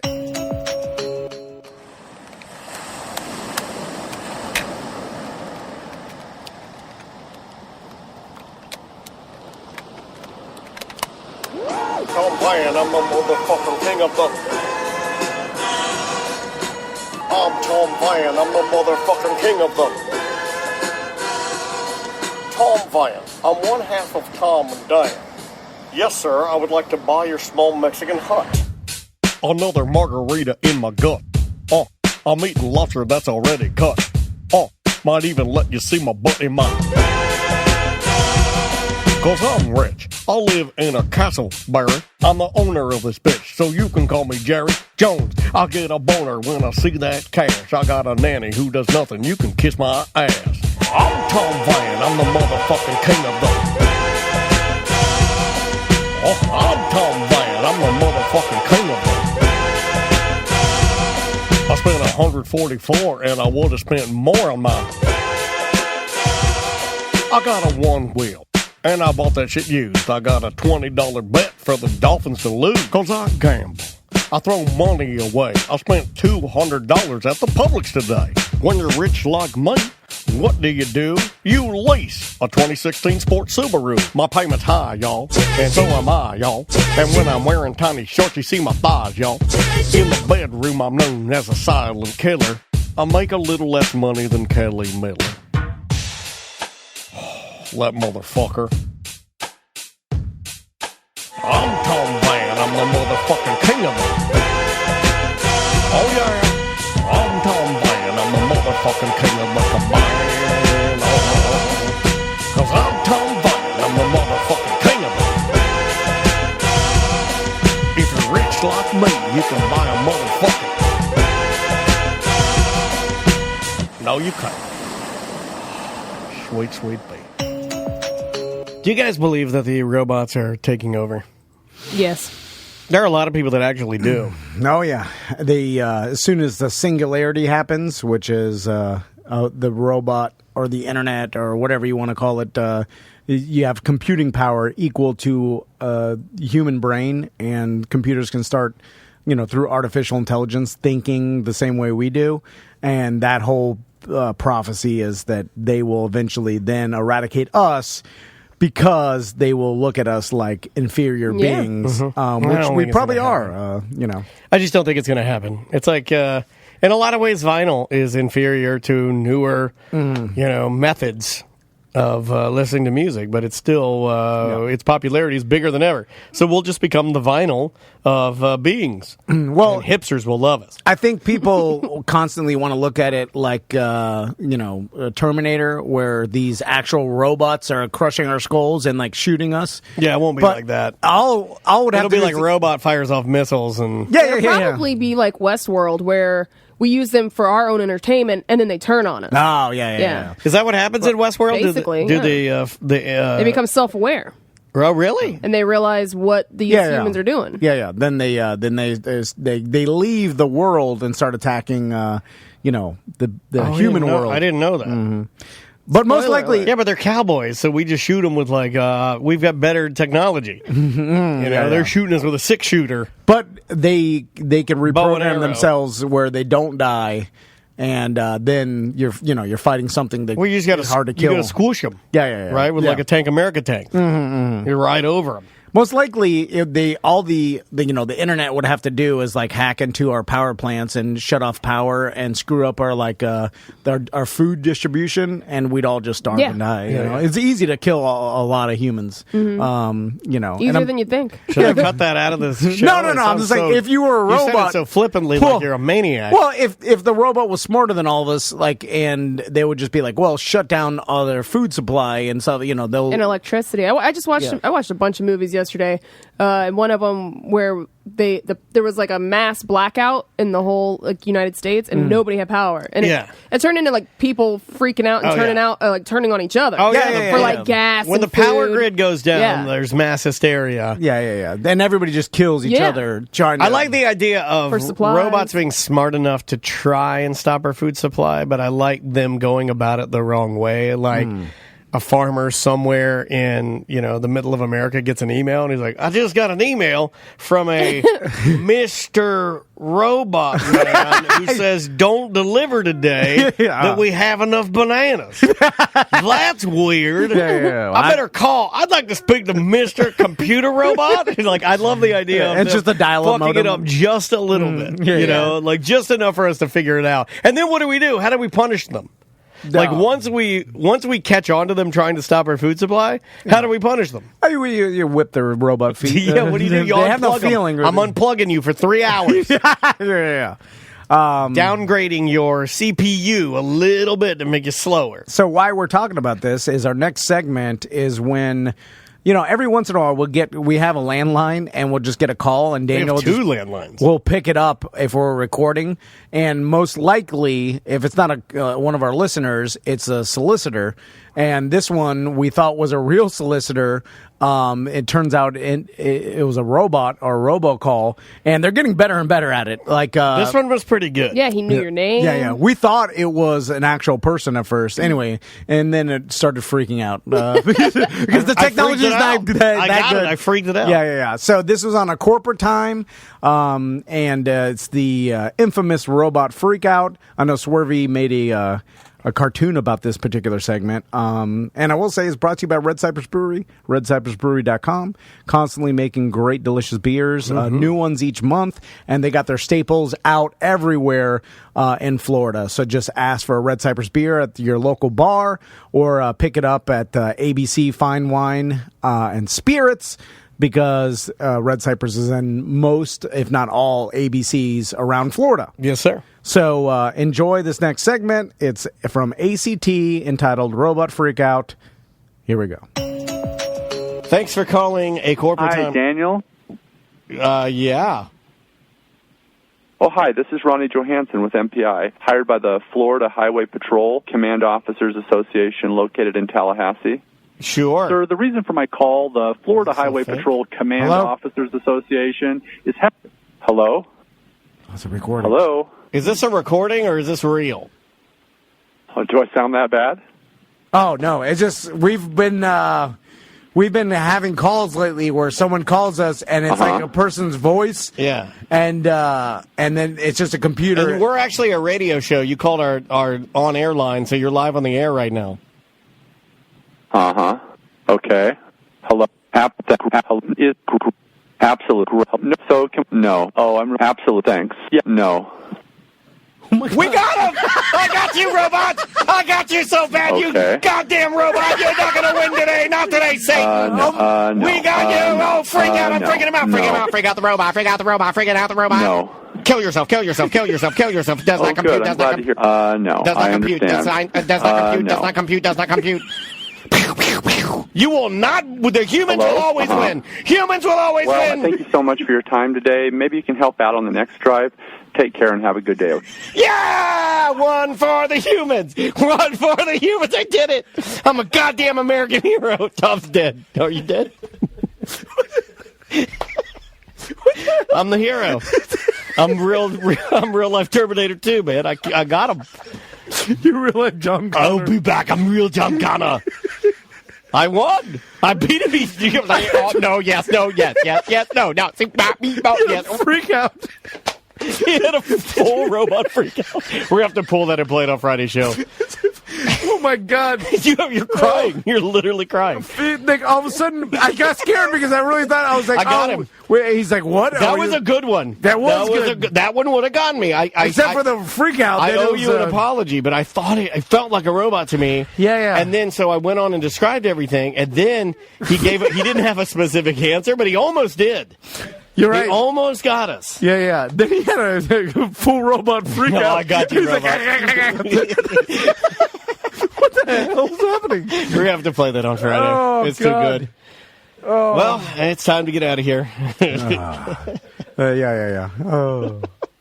Guys, thanks so much for listening. We appreciate it. If you're a robot, please don't call the show. I will get you. Daniel's the robot whisperer. I am the we got one for the humans today, folks. Yeah. As long as I'm on board, as long as I'm here on this earth, I will not let them. AI will not take over. I'll get them. I'll get them so bad. Your voice cadence freaks them out. I am the chosen one. I'm the only one that can lead us to stopping the robot feet from crushing our skulls. They're going to be finding you like, hey, there's this the legend of somewhere in Orlando, a naked man just landed. He's looking for clothing, and he's coming to get me. I got it. You guys got to protect me. He'll spear me crazy. It'd be bad. I'm very slow, and I want to believe I'm strong, but I'm weak. All right, guys. We'll see you tomorrow. We are back. Hope you are enjoying the show. Like I said, we picked different segments from all the shows we do, which is a lot. Too much. Way too much. It's hard to choose segments, not because we have so much good stuff, just because we do so much content. Yeah. With how much ACT we do, and the comedian interviews, and a gentleman's guide, and the Friday Free shows, and the BDM show, and the OG. My God! And then just Twitch occasionally only. some extra shows and two-wife crews. Yeah. We didn't even add any two-wife crews in here. Well, that's for your benefit. Yeah. They're not that good. Hunk of shit. Who wants to listen to two crows cawing at each other? Flapping their beaks. That's what it sounds like to me. Anyway, He's crazy. Oh, you should see Tom. Yeah. We know. Cheated on me with a frog pajamas. No, not that again. This is a story about. This is a story. Enjoy. Here's a story. And now that I think about it, I suggested this one. You pee a lot. Yeah. On stuff that you shouldn't pee on. You just need to make sure before you go to sleep, go pee first. My wife got me a potty light. My wife got me a potty light. Oh, that goes inside the toilet. I heard about that. Yeah, and you open the toilet, and then it does a disco scenario.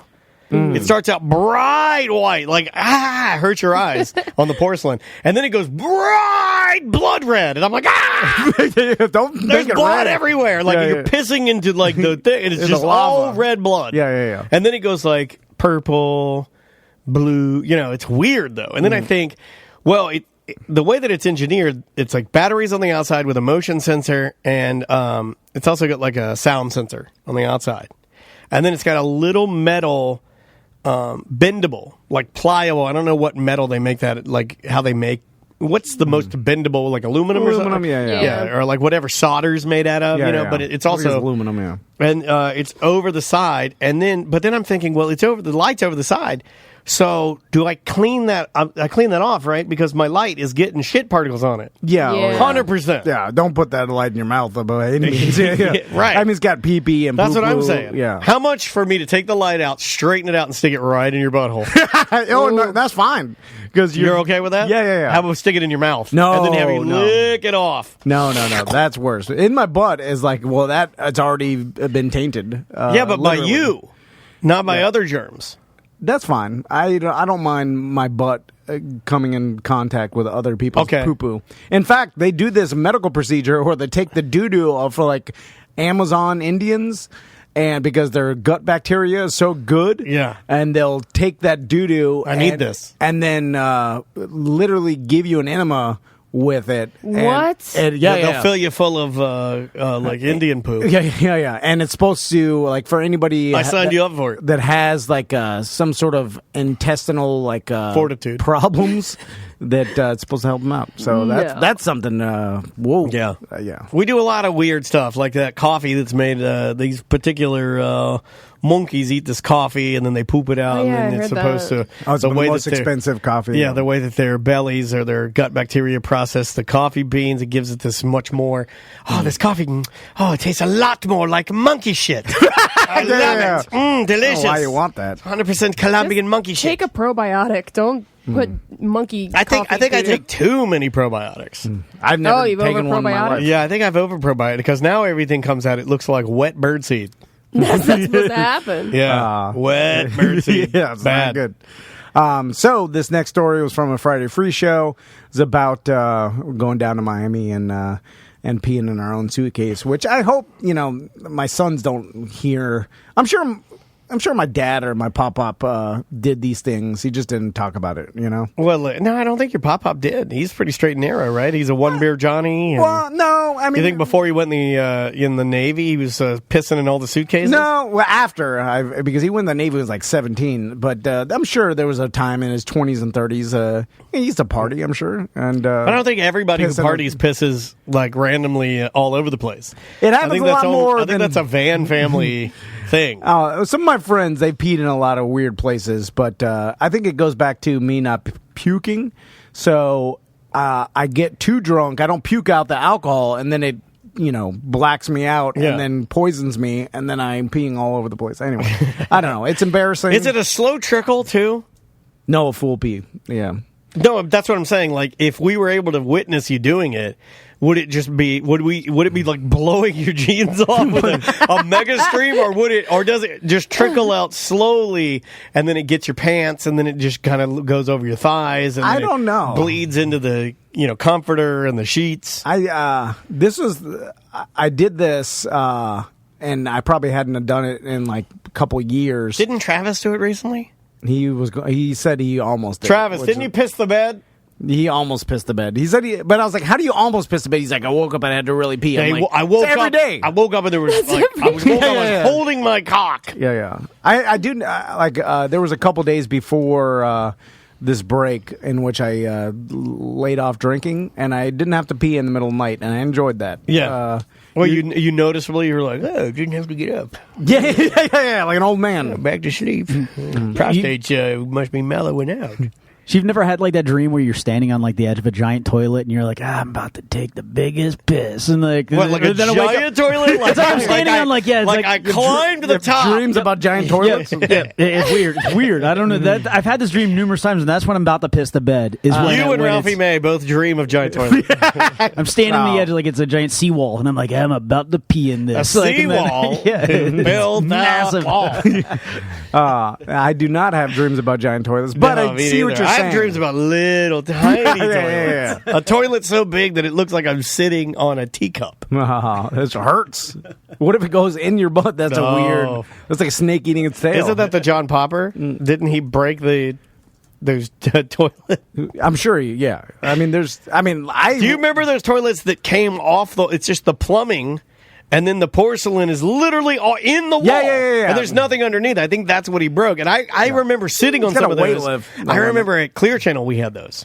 And I was sitting on one of them, and there was a particular guy that worked in production. He still works there, so I can't say his name. Yeah. But he's just a bigger guy.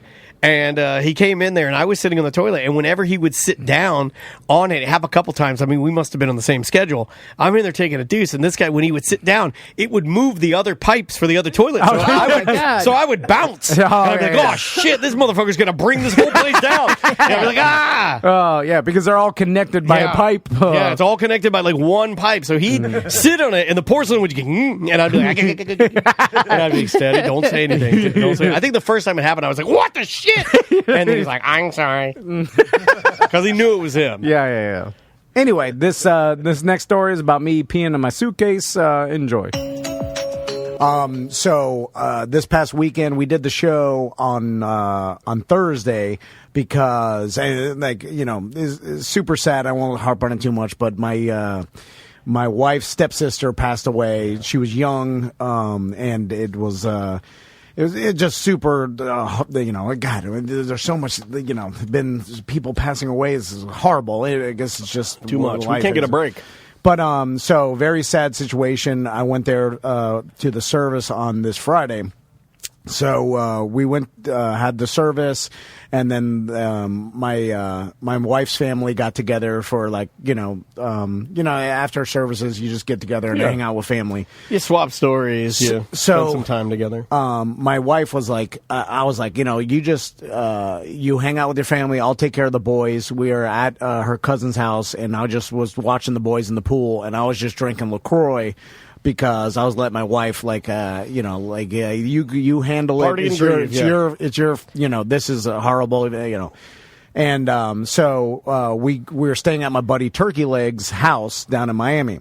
And so after that, we go back to his house, and then we put the kids to sleep, and then I just got on it. Do you want to get crazy? Where? Yeah, then you get crazy. No, well, not even crazy. I have this thing where after funerals, I'll just start fucking gypsy drinking, gypsy funeral drinking, where there's no regard. Sad.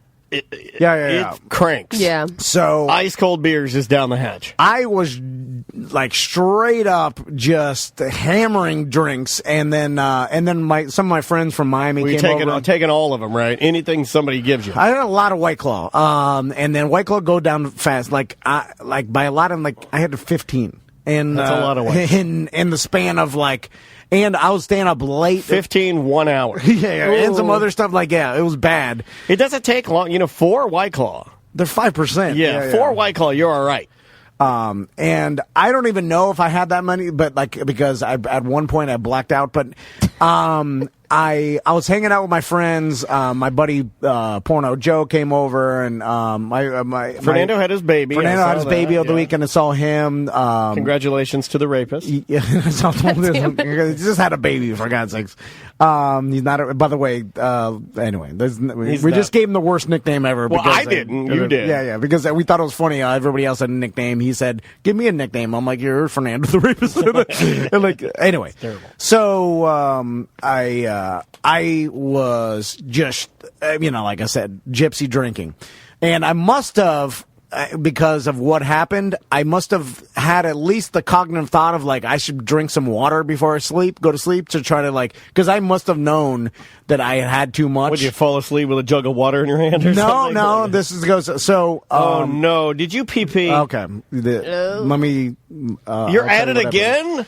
So, I woke up someone I burst out of water. I was like, all pee-pee at 6 a.m. By the way, I was probably up till 3 with my friends drinking, and so I woke up. I was like, and then I'm like, I was poisoned. When you drink that much, you're just absolutely poisoned. So I'm like, oh my God, you're still half drunk. The hangover's about to set in, but you're still drunk. And I'm like, woke up, and I'm like, my feet are all wet. The bottom of the bed is soaked. So I'm still confused. My son, I look over, my sons are sleeping on an air mattress. You know, Thank God, so they can float away from Daddy's pee-pee lounge. My wife is next to me, and all around my feet are just soaked. Like the whole bedding is all soaked. Like the covers and everything. Yeah, everything. So but my pants aren't soaked. And like just where my feet are. Well, you are the master of drunkenly asleep putting dry pants on. So I look up and I'm like, what the fuck?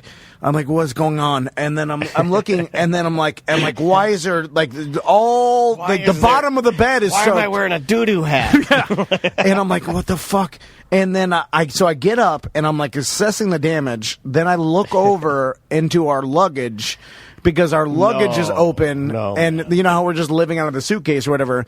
And then I'm touching it, and my son's pajamas are all soaked. And then I'm like, what shit in the luggage again? And I'm like, what the fuck? And I'm like, someone poured water everywhere. Like, somebody poured water everywhere with their penis. That's immediate. Like, so, dude, you gotta.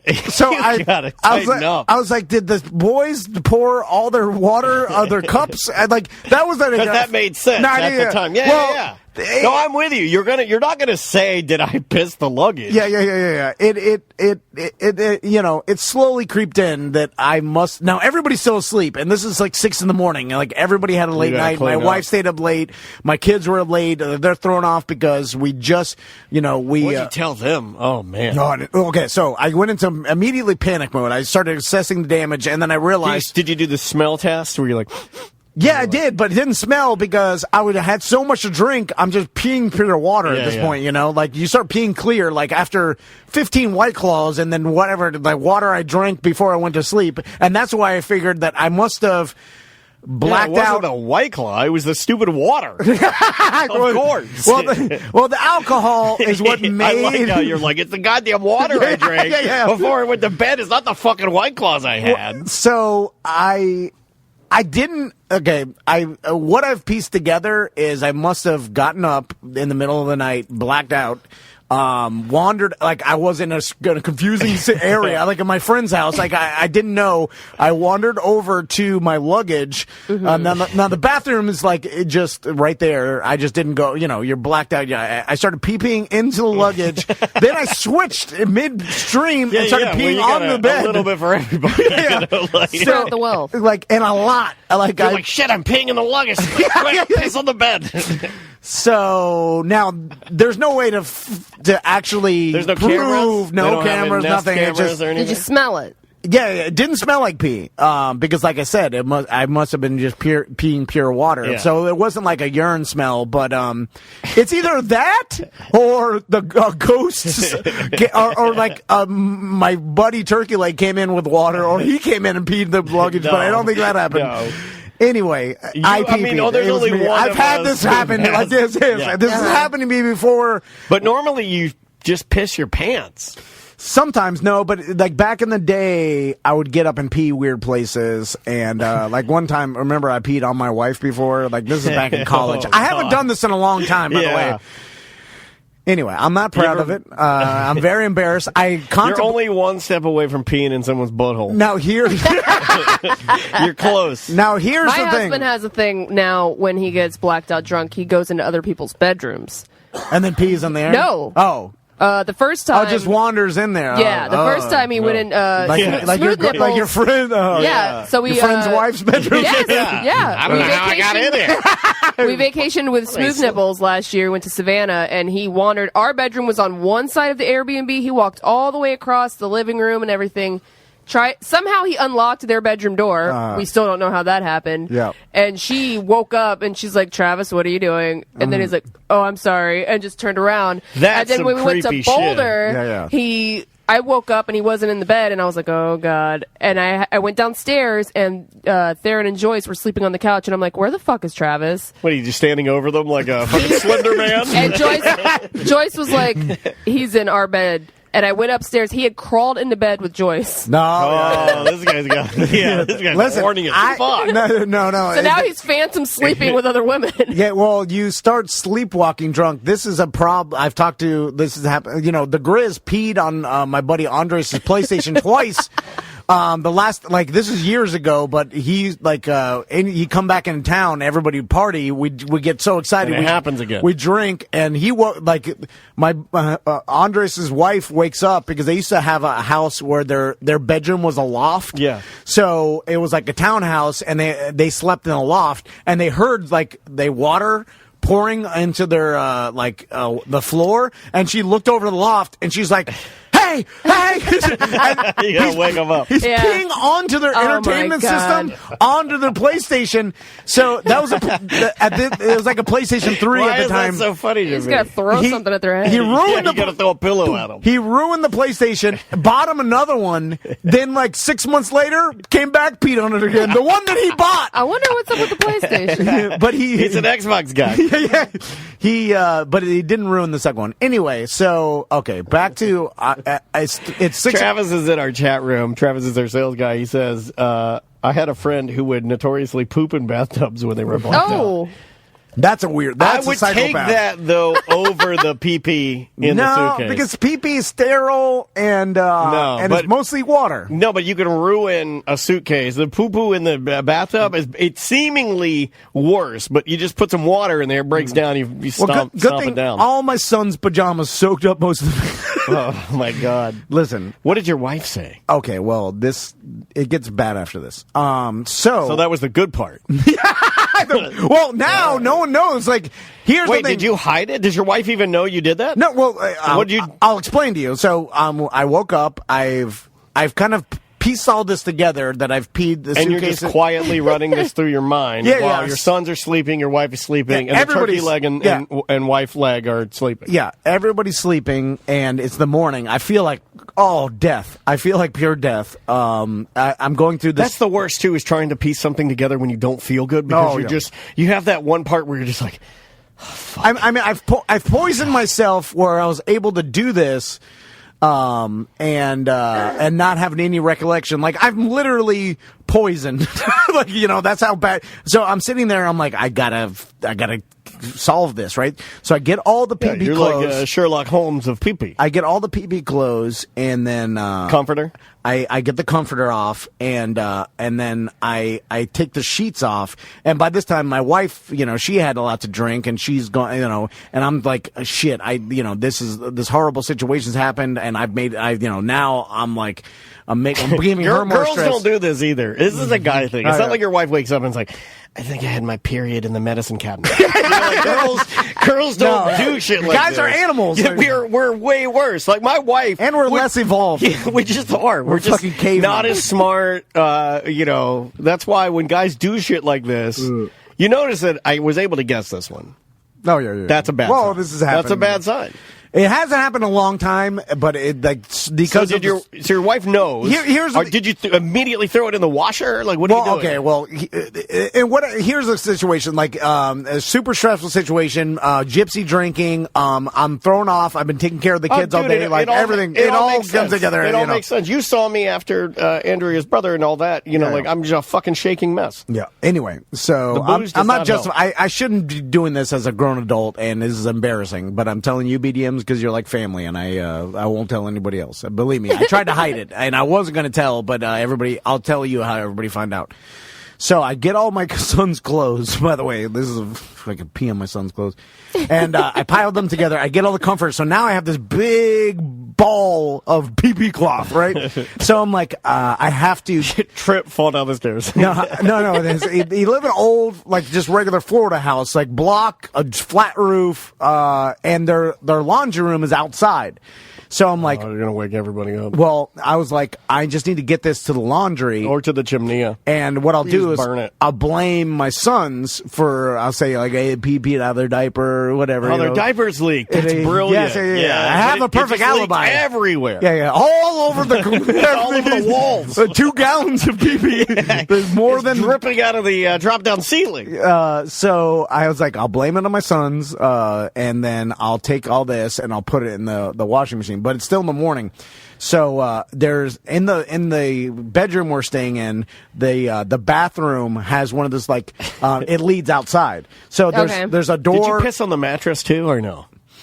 Yeah, I use the towels. No, it's a you gotta futon. take that thing outside or flip it. It's an old futon. It was fine. And luckily the majority got on the comforter. Yeah, and that soaked it up. It didn't get all the way to the mattress. Like comforter sheets, mattress pads. The mattress is a little damp. You put a hairdryer. Put a hairdryer on it for breeze. That was fine. So anyway.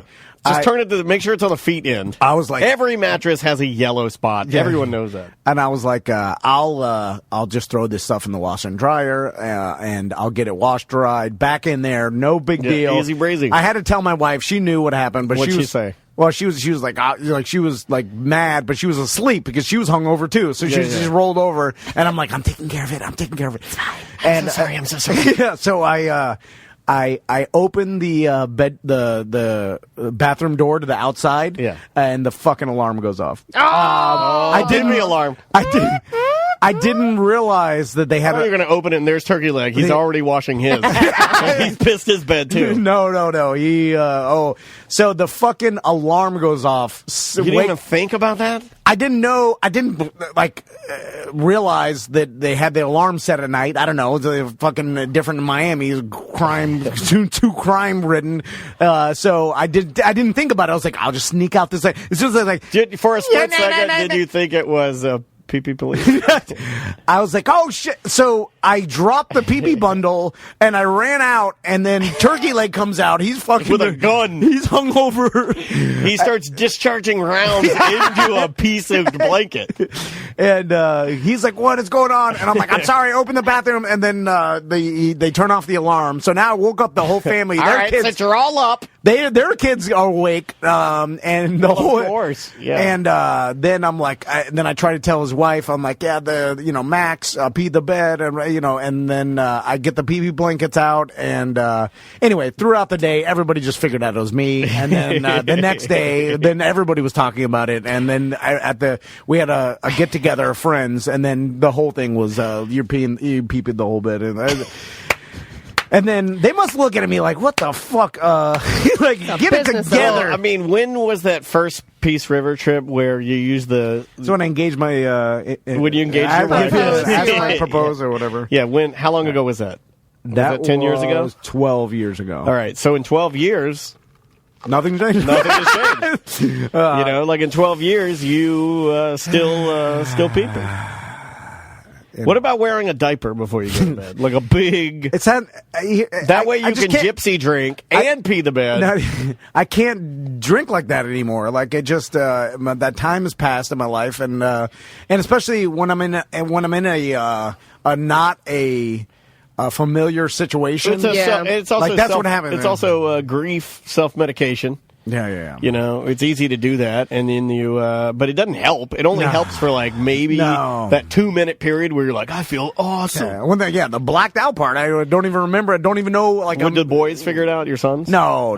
Your wife didn't rat you out. That's a good wife. No. My wife would be like, your father pissed everywhere. Like, I guarantee it. And then they would start ganging up on me. If Crystal did not say anything to the boys, then she's awesome because she wouldn't want. No, they're not too young. They understand that Daddy drank his drinks and peed in the suitcase like a baby. Like that, they can understand that. Like Tommy be like, by the way, he did what? They still wear like diapers at night, just sleep diapers. Woke up both dry. They didn't even pee. Their old man peed all their pajamas.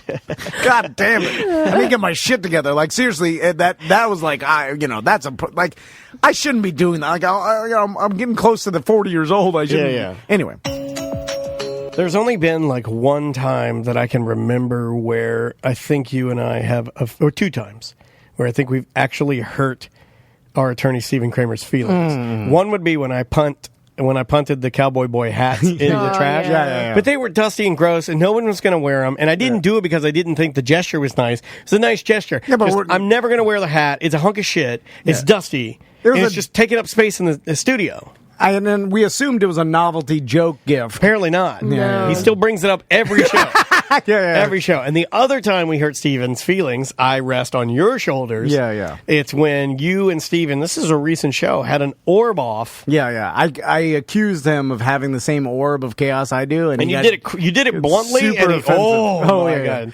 You're like, well, you're just as orby as me, and he's like, yeah. Sucked all the air out of the room. You know what? I think Steve does. He's not in our world as much as we are, and the fact that he's fine with other people, like everything's not on the table. In Steve's world. Yeah. In our world, it's not, and everything's not on the table in Sam's world, but maybe it is to you, but not to us. You know what I mean? Mm-hmm. Like there's certain things about you working here that I wouldn't bring up, or about your personal there's a boundary. life. Yeah, like I know where it is. I think I have a decent idea of where it is. Yeah. With Butler, pretty darn close to everything's on the table, but I think there's some things there that I wouldn't touch. Yeah. With Steven, we know where to go, but I wouldn't have thought that this would have made that list. I mean, well, other than making him look like an incompetent fool. and that's what he thought I was trying. I wasn't trying to do that. I was just like, hey, and whatever I call the orb or whatever it is, it's probably just a busy. Steve's a busy guy. He like me. I don't pay attention to some of the small things, like whether I have gas in my car or I leave shit everywhere, just like he does. Anyway, I was just making a comparison, and I called the orb of chaos. Anyway, this particular gentleman's guide, I took it to the next step. Similar to 90s radio again, and I called his wife and started giving and I mean she tried to protect him, which is she is ride or die. You gotta I like that. I forget don't think my that, wife is. No, my wife she wants to throw me under the bus as much as possible. I asked my daughter, we were walking to the pool yesterday, and I asked her, I was like, she said, we were walking by Dirty Jim's house, or Jim Colbert's house, and I was like, hey, May, you want to throw eggs at Mr. Egg's house? And she was like, no, that would be bad, and you would mess up his windows, and then the police would come. And I was like, well, if I got arrested, you'd bail me out, right? You'd come and get me. She's like, nope. Wouldn't help you. And Andrea, she's a true dentist. Yeah. And Andrea's like, I wouldn't help you either. And I'm like, okay, great. Yeah, I'll help you. See, I know you would help. Yeah. I'd help you too. Yeah. Well, I usually I'd bitch about it, but I would help. Yeah. Well, I know who to call when I eventually, go to jail. It's not my wife because I don't want her to find out. You can't call what Butler either because you're not going to call Dan. What's he going to do? He's not going to leave his house and go get you out of jail. I would do that. He doesn't leave his 1 mile radius. I would do it. I'll be like, hey, hope you don't mind riding on the scooter. That's fine. It's going to take us a while to get back. And if it's a breakout, we're sure to get gunned down. Going you have to shoot 30 miles an hour. You have to shoot for the back of it. No, less than that with 2 people on it. If they shoot me, because I'll be riding on the back holding you. Well, you can drive. No, okay. Well, I'll shoot. Now we have guns in this scenario? Yeah, we sit here and shoot at them. Oh, okay. Anyway. Or maybe I just have a gun and you're like, whoa. It's too far. It's too far. And I'm like, kang. I'm just rocketing off shots. And then I'm like, well, if I stop now, maybe they didn't hear them. And like nothing happens. I'll just throw the gun in a ravine. So in this gentleman's guide, we call Steve's wife, and I give her an orb test. And he kind of passed it, although I think she was trying to protect him, and she did admit that he did. Like, remember, you'll hear it, but she claimed that he never ran out of gas. But she's like, well, he did use a gas can to fill his Maserati one day in his driveway. That counts. And I'm like, that's even worse to me. Is if you can't get out of your driveway, that's the orb. Yeah. Like this morning, I woke up, I got in my car. When I fired it up, it was like, you have 10 miles to empty. You know, that kind of thing. Yeah. And I immediately said, oh, I got to go get gas. You know what I mean? Like everybody's got, like, nowadays, most cars give you, even at the very least, just a little light that says, low on gas. And guess what? When it gets down to 0 or just 2 dashes, it still goes further. So they've built in some conservative estimates here. Yeah, because they know people are going to test it. Yeah. It's the old I drove around for a day with 0 miles left. I did the dashes, and Andrea was mad. I just wanted to see what I could do. So Kramer claimed that didn't count. It wasn't on the gas. And I'm like, well, you must have felt that you weren't going to make it. Yeah. I mean, I know where Kramer lives. Your Maserati in the garage with no gas in it? He lives less than a mile from a gas station. Anyway, this segment, I don't know if he wants us to replay this or not, but we just did it anyway. Just put it at the end. He won't make it all the way through the show. Yeah. And it's brought to you by Gringos Locos. We just ate that. Yeah. Delicious. I had a pork quesadilla. I had a chicken quesadilla. I had pork double D's. Travis. Butler made himself sick. He ate a whole big football burrito. The lean green machine. He came in here. He's like, I'm going to go a little healthy, get something a little smaller than what you guys got. He got this giant football burrito. Yeah, this is a cannon charge of and then burritos. a gallon of queso. Yeah. But there's a location in Michigan, the UCF location. You can get our White Claw koozies there. There's the Milk District. There's the original downtown. There's 2 locations on the Amway. GringosLocos.com. Get their catering. They do a great job. And we just had Gringos, and it was delicious. Yep. Go to Gringos. Enjoy this. This is the Great American Orboff. The lovely Mrs. Kramer on the line. Hello. How you doing? So I'm sorry to ambush you like this. I heard Steve yelling at you to not make him look bad. No, that's not what I said. You're mischaracterizing that. He was red-faced, screaming at you. He's like, no. Unbelievable. So I just have a couple lists. So, Amber, now the argument that I have, and this is nothing bad, like, Steve is taking offense to it, and it's not. I have this trait. We joked around on the show. It's called the Orb of Chaos, where, and I really just believe, I don't know if it's an ADD or, like, I'm thinking of too many things, and I put everything in categories of importance, so the small things in my life, like filling up my gas, filling up my car with gas, and like knowing where my keys and wallet are at all times, and like losing your Apple Watch, and all these things I put on the I've never lost a watch. Smaller category, and then our business and in my lifetime family I've never and the lost kids. a watch. I put in a higher category. Anyway, so it's a problem in my life. I've been dealing with it. We've been joking around the show about it for years, and I contend that Steve has maybe not as much Orb of Chaos, but has a little bit of Orb of Chaos in him. A little bit. And okay. and I recognize his traits because I relate to a lot of things that Steve do. To be fair, you did change your argument. It's a little bit of Orb. I'm glad you've given ground there. Well, I would like to remind the jury that I've never lost a watch in my lifetime. Okay. And my keys have a locator on them so that I can never lose them. I can always find them because I can GPS locate them at any time. Don't lead the witness, Steve. I'm interviewing your wife. She's on the witness stand right now. I'm just going to ask her a list of questions. Well, I would respectfully ask that you hurry up, counselor. These are not yes or no. She needs to be able to fully answer. Yeah, you can, but some of them are yes or no. So first question. None are yes or no. You can explain. I guess you guys have made me nervous. I'm nervous. I don't know what's going on now. Steven went into law mode, and I get oddly turned on. So first question, how often does Steve misplace his car keys at home? Amber? Not too often. All right. That's a not too often. But it does happen. I've never lost them. Everybody misplaces their keys sometimes. But would you notice that he does it a little... She's scared of him, I can hear it. Amber, does Steve misplace belongings more than you do, let's say? Oh, I don't know about that. All right. You could have a little bit of Orb, too. Oh, my God. Now you're insulting his wife. Wait, it's not an insult. How Daniel. many... It's a positive thing, remember? Amber, yeah, you said it wasn't bad. It wasn't bad. It's not. Daniel views it as an insult. I'm not next an order, question. according to Tom.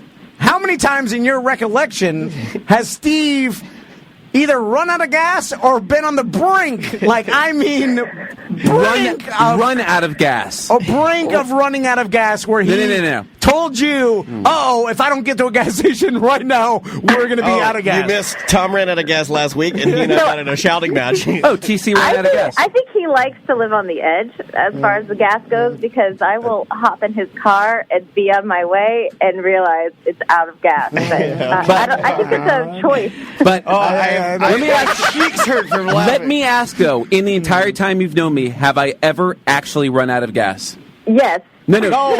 Wait, what? When? Oh no. It was in your Maserati, because I remember. No, I didn't run out put though. the gas in. Now, I didn't run out. You put the gas in the glove box. You had it. I normally have people to do this for me. Let me explain this. That is true, but I didn't actually run out. I was low, and I figured the safe call so that I didn't actually run out was to put gas in it. Remember? With a small gas can. Yeah. Yeah, but I didn't actually run out. While it wasn't running. With a road rage. That is true. Hey, listen, okay. That's a true story, but I didn't actually run out. Kudos but to that is true. By the way, to the lovely Mrs. Kramer for her honesty. No, absolutely. Living life on the edge is a symptom. It is. Now, see, that's one of the good things. Or is that a symptom of being an adventurer? That's one of the good things. That's also a symptom. I did run. I will. For all disclosure, as a kid, I did run out of gas. Next question, Amber. Like as a 17-year-old, 16-year-old, I did it enough that I'd never wanted to do again, and I haven't since. In your life with Steve, have you noticed or witnessed an inordinate amount of weird things happen to your husband more than other people in your life? And why? I don't know. Just like, I mean, where you're like, wow, that wasn't a crazy thing that just happened to you, or like, this seems like things, like crazy things happen to you more than like, let's say, other people at work or other lawyers that you work with, Steve. I'll just submit that the answer is yes. 100%. Friendly Ray Trindley, when he gets here, he's like, okay, it looks pretty. He goes, turkey hunting to come back. I will stipulate. He's a real American nerd. I'll just say that life is pretty exciting. Yeah, I'll stipulate to that. All right. I agree. Okay. No issue there. Is Steve late or often late to things more than other people in your life or yourself? Like, do you notice that Steve is often running late for a lot of things in his life? Not work per se, but like a busy guy. Yeah, just a busy guy. It could be that, or it could be part of the orb. Have you noticed Steve tends to be late for things? More than other people in my life. More than other people in your life? Mm-hmm. I don't know. Maybe maybe he lives on the edge. The answer is yes. Back to the answer. Stick with the good thing. Let me. She's good. Yeah. She's a lawyer's wife, right? So she's can't break her. Really good. I agree 100%. I'm always pushing it. I'm always on the edge, right? And I can run late. I know my wife doesn't care about me enough to lie like this. But my wife would let me swing. No, she's right. But I will say I never have been late to anything that matters. Okay. His comfort zone is a little bit tighter than my comfort zone. So, for instance, I did the Phillips file for 6 years. Never once was I late because I knew when I needed to be there. How often have you been late here? Well, this doesn't matter. Well, you guys never run on time anyway. Maybe 110%. Because I know the rules. Because I know the rules and I know it's okay. Next question, Amber. Oh my God, my face hurts. Does Steve feel like I'm on trial here? When putting toys together for his kids, like let's say Christmas, birthdays, when toys need to be put together, does Steve going with this one? Does Steve often have a problem following the directions with the toys? Does he want to do it himself because he just look at it and be like, I know how to put it together. I don't need the stinking directions. I don't think so. Well, that's a good one to have. I'm like that. I read the directions. Basically, your questions are centered around is somebody ADD. Next question. Do you believe? And I'm not going to argue that one with you. As of right now, or in other instances when he has, I know he's got a different car. He got rid of the Maserati. He's got a new car. Do you believe that he knows where his registration and insurance information is? He usually knows where his registration is.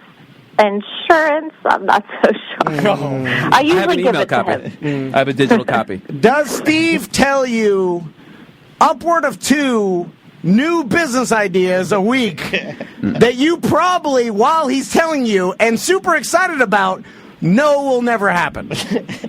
2 weeks. Maybe not quite that often. Let's see. I think we're done. Yeah. All right. Well, is there anything else you want to add?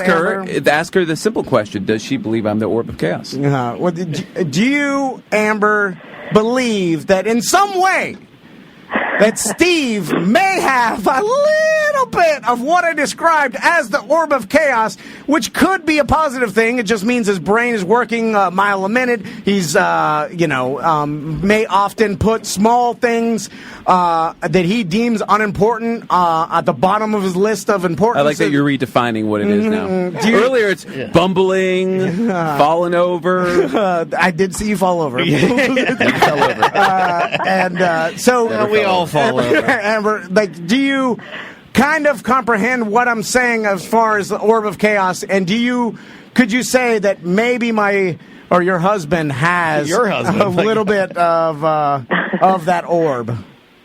He has that orb in me. I'm probably fit those examples way more than he does. Oh, okay. Double orb. Did not see that coming. Yeah, that was a swerve. Well, Amber, thank you very much for no problem. Your husband is very upset with Tom right now. So, he's not used to I didn't confirm.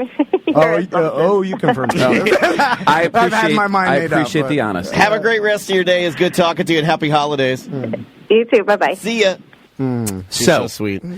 What it sounds like is that you're trying to take diagnostic tools from determining whether somebody has ADHD or not and applying it here. And if all you're doing is using a non-clinical, non-scientific term to identify characteristics of ADD, I might fit some of those. Okay?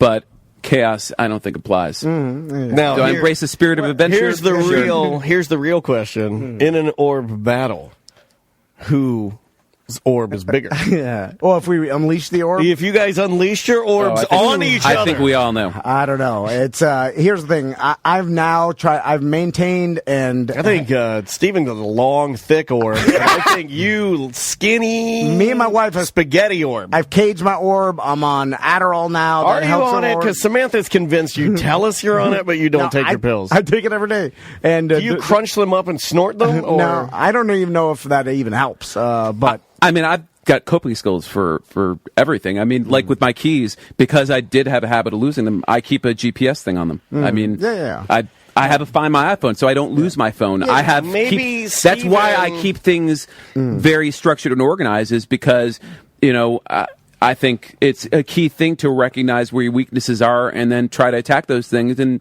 improve upon them. Everybody has weaknesses. God doesn't give everybody a hand of aces. Yeah, you get some twos and some deuces and you get some aces. And the key is recognizing, the weaknesses and then compensating for them, which is why I don't think it's an orb of chaos. I mean, are there some tendencies? Maybe. Well, do I like a little bit of adventure? Sure. Do I live on the edge? Absolutely. Living on the edge, that's... listen, maybe I confused certain other traits with the orb, but... Best thing I've ever heard is my wife this is related, my wife lived in an apartment over by UCF, and their motto was, I forget the name of it was like, let's just say, Knights Crossing or whatever, and its catchphrase was, living on the edge, ... and then in tiny font underneath it, of campus. By the way, awesome. I will say that there was a flaw in your questioning, is that all of your questions, you knew the answers to most of those because you know me first, and you didn't ask the questions where you didn't know the answers, and you didn't ask the questions that would have obtained the opposite result. This is the abuse you get for hurting his feelings. He's no, wail on you. You didn't ask. He will use his superior intellect to now wail on you. No, you didn't do like an objective sampling of all the questions that might apply. You only asked the ones where you know the answers to. I wrote them in 2 minutes on the break, and I think it was a pretty good job I could be a lawyer. I could be a good lawyer. Wait till next week. He'll have some sort of way to get you back. He's going to build and build. Yeah. One day. Next thing you know, you're playing soccer ball in this backyard, getting tased by some cops. We got to get out of here. OneFirmForLife.com. I can talk about that without going into details, but you guys are Kramer Law Firm helping out my mom a little bit with some issues that she had, and I really appreciate that, man. Thank you so much, because she's got some questions, but let's talk about something that some of our listeners mentioned on the BDM page. Let's talk about mediation. You guys are kind of specializing in that now, are you not? We do a lot of mediation. Yeah, because you don't want to get into an there's a lot of chaos when you go to trial. Yeah. It's unpredictable. Yeah. And the last thing we want to do is, add that chaos to somebody's life. And it also racks up the client's bills and stuff like that. Probably you have a lot more control in mediation. Yeah. You can really control the outcome. See what he's doing? No, he's still mad. Yeah, He's talking about the old chaos. I don't know if it's a smart business idea to just continually piss off your lawyer. I mean, I would vote no. I would vote no on that. We got to get out of here, though. So, guys, thanks for listening. We appreciate it, and we will see you next week. He's playing all of the hits, and he's back with a brand new CD. Awkward Barbecue Sandwich Records presents Lee Daintree, Live and Uncomfortable. You'll hear them all. Like Downtown. Downtown. I Am Immortal. I Am Immortal. My acoustic guitar just fucked up. There's no dancing. Who asked the questions that have no answer? Who asked the questions that have no answers? Hoy-yi! Yeah. Ministrated in the Wind. Ministrated to the wind. I Go to Dreamin'. I go to dreaming. I Am Immortal Again. I am immortal. I Ain't Dying. I ain't dying. And who could forget the Bloodied Something? The blood of wine. Order now and you'll get this amazingly awkward freakout. I am immortal.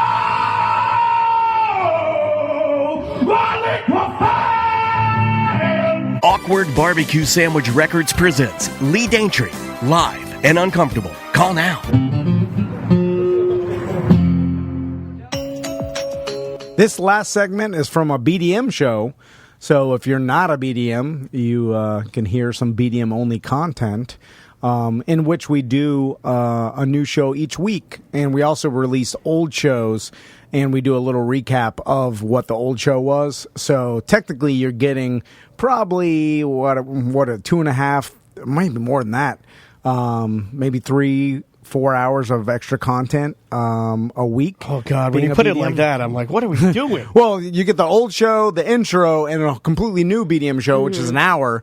So if the old show was 2 hours, that's 3, and then 20, you get a good amount of content. Yeah. But this show was all the way back in April, or around that time, near Samantha's birthday, and she told us a story about her infamous massage that she got. Was it a Groupon? It was Groupon. Yeah, and they oiled your hair up and they were yanking your arms. My limbs out of socket. Yeah. It was a super funny story, and it kind I'm of trying to look it up impromptu. because, I also know that this starts like a huge debate. There are people that are like massage therapists that are like, because I think we said masseuse. We did, yeah. And they're like, they're a massage therapist, or that's a masseuse. I'm a massage therapist. It's like no one gives a fuck.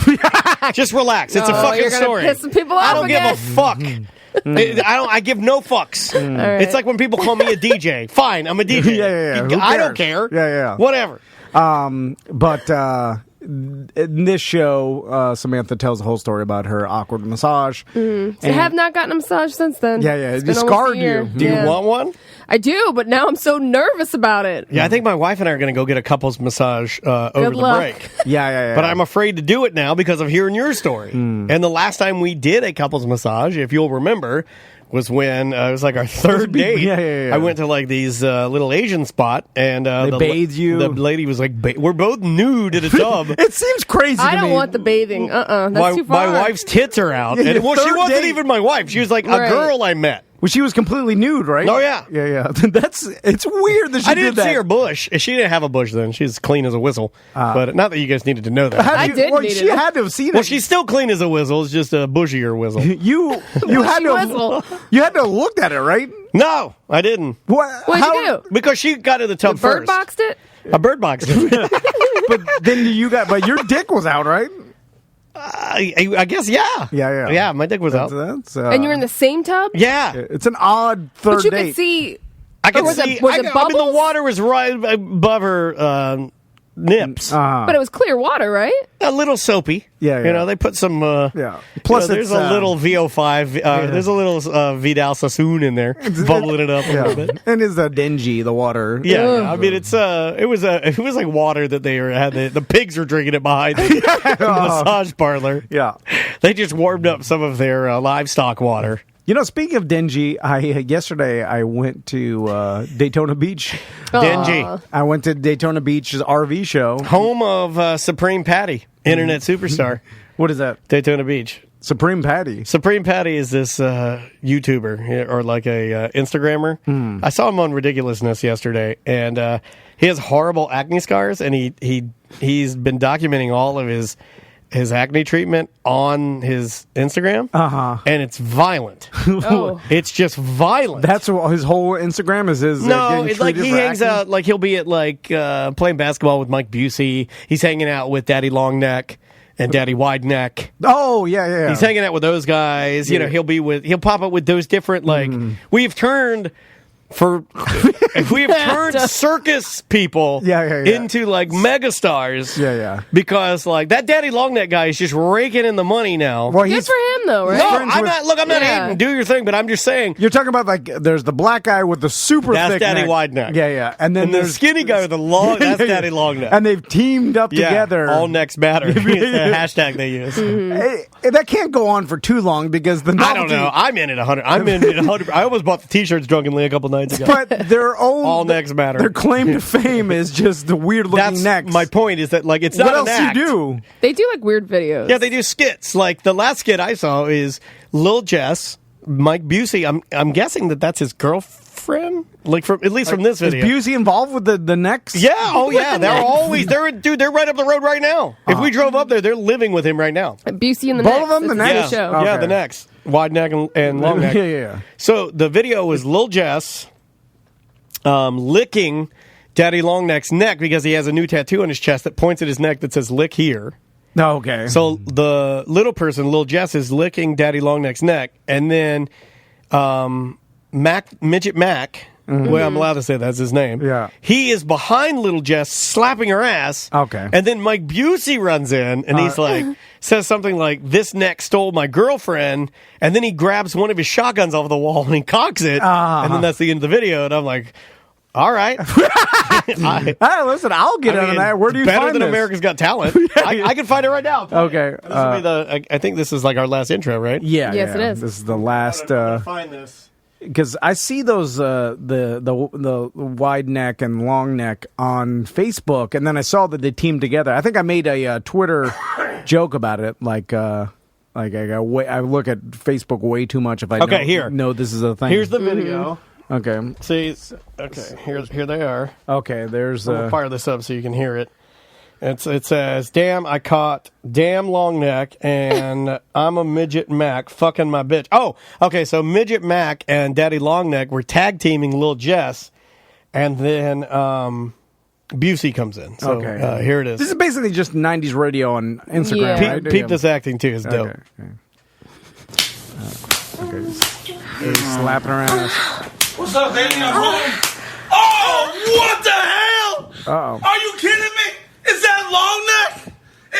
Is that midget Mac fucking my bitch? Are you kidding me? Sure depends on respect on the net. Yeah, babe, you said we should try other things. Oh, when I said try the things, this is not what I meant, bitch. All right. Oh, okay, that is just repeat. This is So there you go. this. What do you guys think? This This is what I've been watching over there. This is when you guys like, what's your favorite show? Well, can't get better than that. Because I see Snapchat. I guess you just have to just. Stitches is back too. Oh, is he? Yeah, he fell asleep at a party, and then Mike Busey screamed at him through a megaphone. They're like best friends. Yeah. And there. See, I told you, he's right up the road. There's Daddy Long Neck. They're all. Yeah, there it is. There's Midget Mac karate fighting a wide neck. Listen, anybody who thinks this is Mike Busey's maid, this guy's making 6 figures a month just off of this. Yeah, I'm not hating. So, I watch it. It's awesome. I follow all of them. You know what? I wish I could make 6 figures a month. There was a time, I think for a split second, I told this to Mike Busey's face. I said, I judged you incorrectly. I apologized to him for doing that. Because I did. I was like, this guy stinks. He's, looks like he smells bad, whatever. Then I met him, and then I watch the stuff, and I'm like, he's a nice guy. He's super nice. And while I'm taking a deuce, I kill time watching his misadventures. Yeah. And then for every video I watch, I'm like, that guy just made probably $10,000 off this video.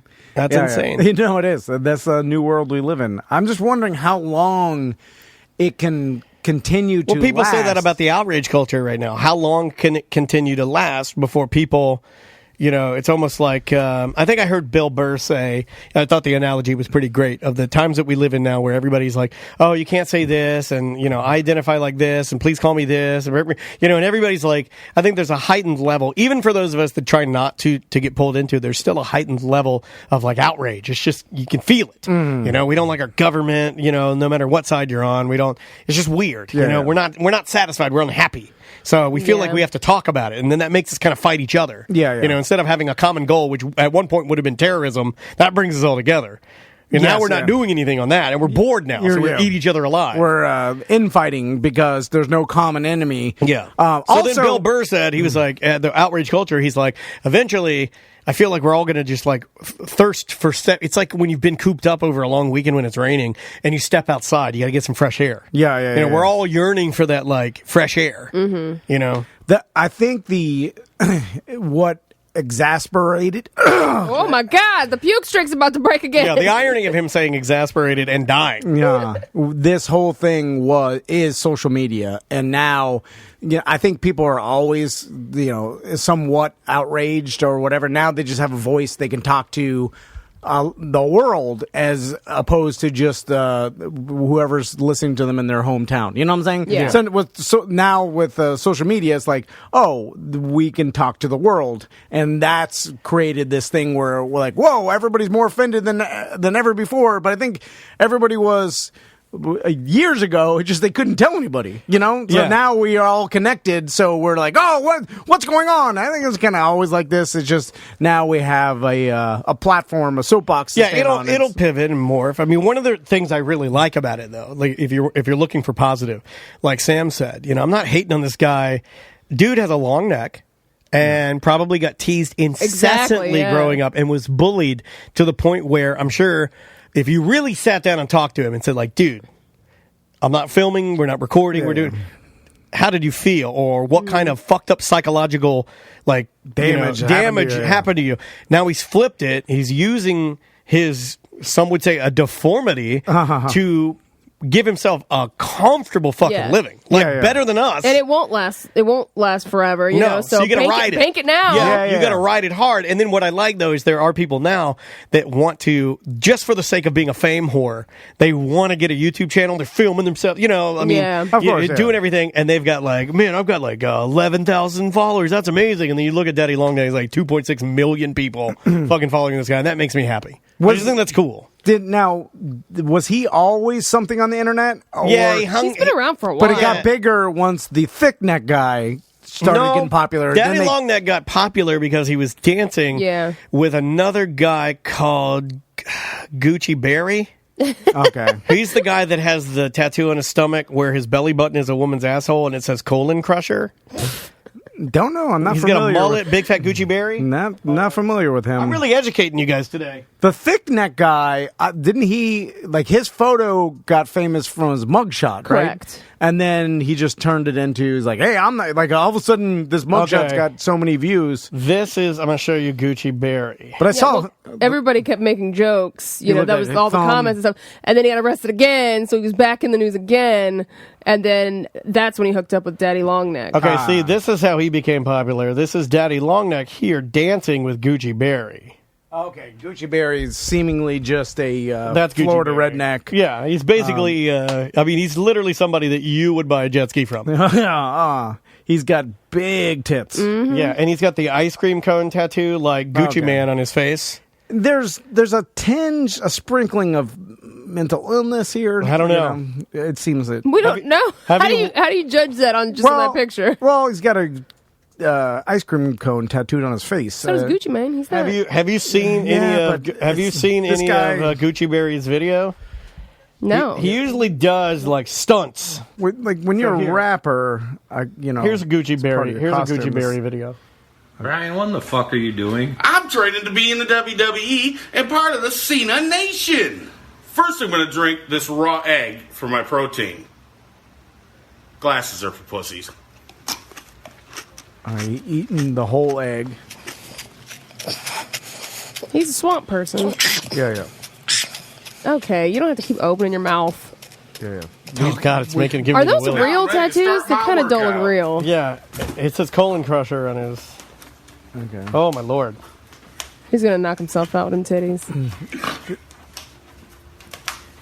They're just trying to do whatever. They're just like, they gotta put out something. Yeah, it's just ridiculous. Yeah. And then we're all watching it like, and we watch it, and then just by watching it, companies have come up with a way to give these guys money to keep them being ridiculous to keep us watching. Yeah. Because then you put a commercial. But it's not really hurting them. I mean, I guess it could per se, but they're making more money than they've ever made before. Normally, they would have been bullied or been freaks. Yeah. So it's like a virtual. I mean, and I don't mean any disrespect by this. Is this like the equivalent of like a digital freak show? Yes. It's like when you were a kid, show. like I missed it. You know, I was born in '76, so I never was around it. But like I can remember my dad telling me that outside of Martinsville, Virginia, that the freak show would come to town. You know, just like the circus, it was still prevalent then, and you'd pay your $2 to go in and watch like the Snake Man or the fucking Bearded Lady. Yeah. And now these people have at least they're doing skits. Well, before, speaking of freak show, the freaks would have to get hired by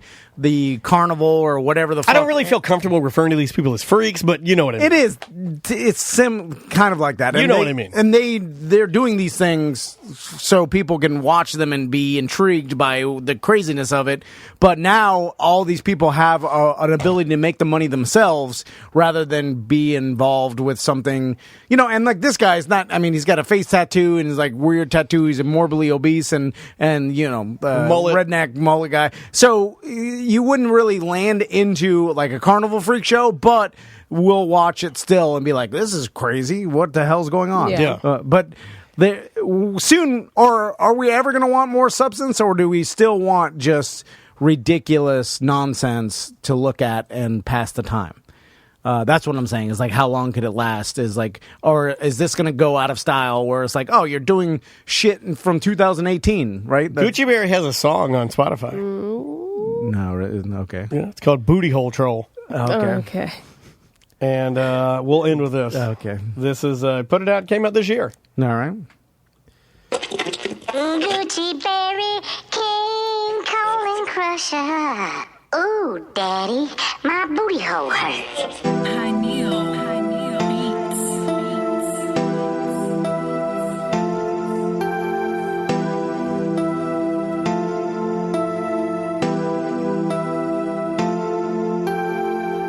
I'm the booty hole troll. I'm the booty hole troll. I'm the booty hole troll. Big bread I fold. I'm the booty hole troll. I'm the booty hole troll. I'm the booty hole troll. Big bread I fold. I'm the booty hole troll. Big bread I fold. Your jaw I stole. Bitch, fuck what you told. I'm the It's not as bad as I thought it was going to be. Big bread I fold. Big bread I fold? Money. No, I get it, but I'm just saying that's a long way to go, man. Yeah, it's should have me write for you, Gucci Berry. I'll write you some better rhymes. Well, it just goes to show you how easy nowadays it is to produce like at least something, because that like it's not bad production audio wise. It's not great, like, but it's not okay. bad. I mean, it's the equivalent to something you would hear professionally. Yeah, he recorded it in an actual studio. Yeah. Because now that's where we're at now, though. Yeah, well, it's easy to build your own studio. It's not that difficult, and probably cost you what? Like, how expensive would it be to turn this into a professional recording studio? Oh, a really good one? Yeah. I mean, we could do it for just better mics. $10K. Real that expensive? I thought you were going to say if we want to do it so it's grand. like as good as legitimate. anything. Yeah, I mean.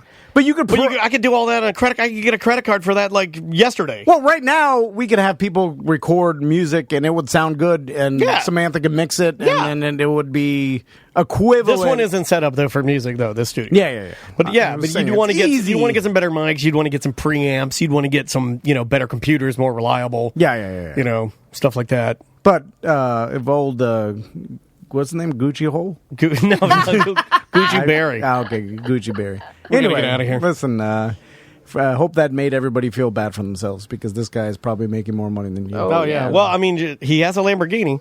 Does he have a Lamborghini? Oh yeah. I was kind of joking when they said he made more money. That's why I'm really mad. No, now I'm mad he's making more money than me. Well, dude, how many? Like, look up Gucci Berry. How many followers he's got on Instagram? Dude is like, he literally, like, there's like him like driving around and like. Well, who's paying him? Well, I mean, like subscribers, he does personal appearances, Or a YouTube private channel, Snapchat, maybe. YouTube channel. Okay, so making advertising money, money from Instagram, and some sort of like peer-to-peer. Yeah, just like that's how Patreon. 130,000 Instagram followers. Yeah, that's a lot. Enough to buy a Lamborghini. Yeah. Oh, God damn it.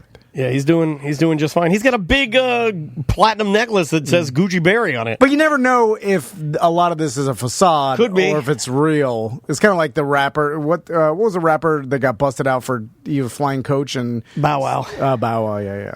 You know. Yeah. So I'm sure he could afford There's a little first bit of class, that. but there's also the hey, look at. I mean, he's making more than $100K a year. Yeah. It's pretty So, impressive. there you go. Yeah. All right. Well, enjoy this last segment, Samantha's massage story. We got off in the weeds here for a second. Sorry, booty hole trolls. So, Happy New Year. Thank you, guys. We'll be back We next love you guys. year. Happy New Year. Enjoy the show. And we got new stories and we got new announcements and some cool stuff going on next year. So, enjoy this last segment. Thank you, guys. We'll see you. So, Samantha was at Mellow Mushroom.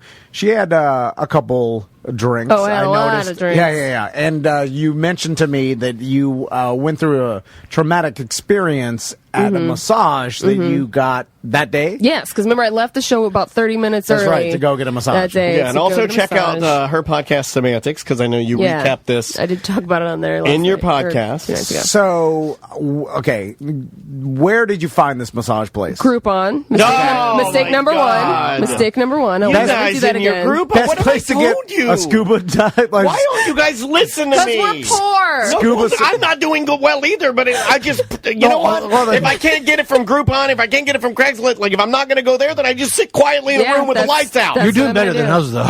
Yeah. You have to look at it from where we are. Well, maybe. Ramen noodles are like a 5-star restaurant for us. Yeah. My point is that if I can't afford it, I just don't do it. Well, I don't go for the shittier version of Are it. the poor people not supposed to do anything? Exactly.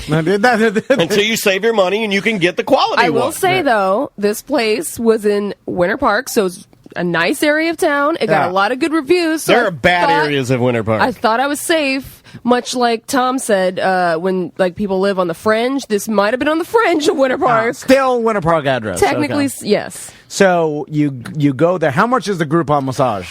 I can't remember because I bought it was bought months ago, but it was a couples massage. Thank God. So I had my friend there with me, Okay. and we went and did it together, kind of like for my birthday. We can both get raped.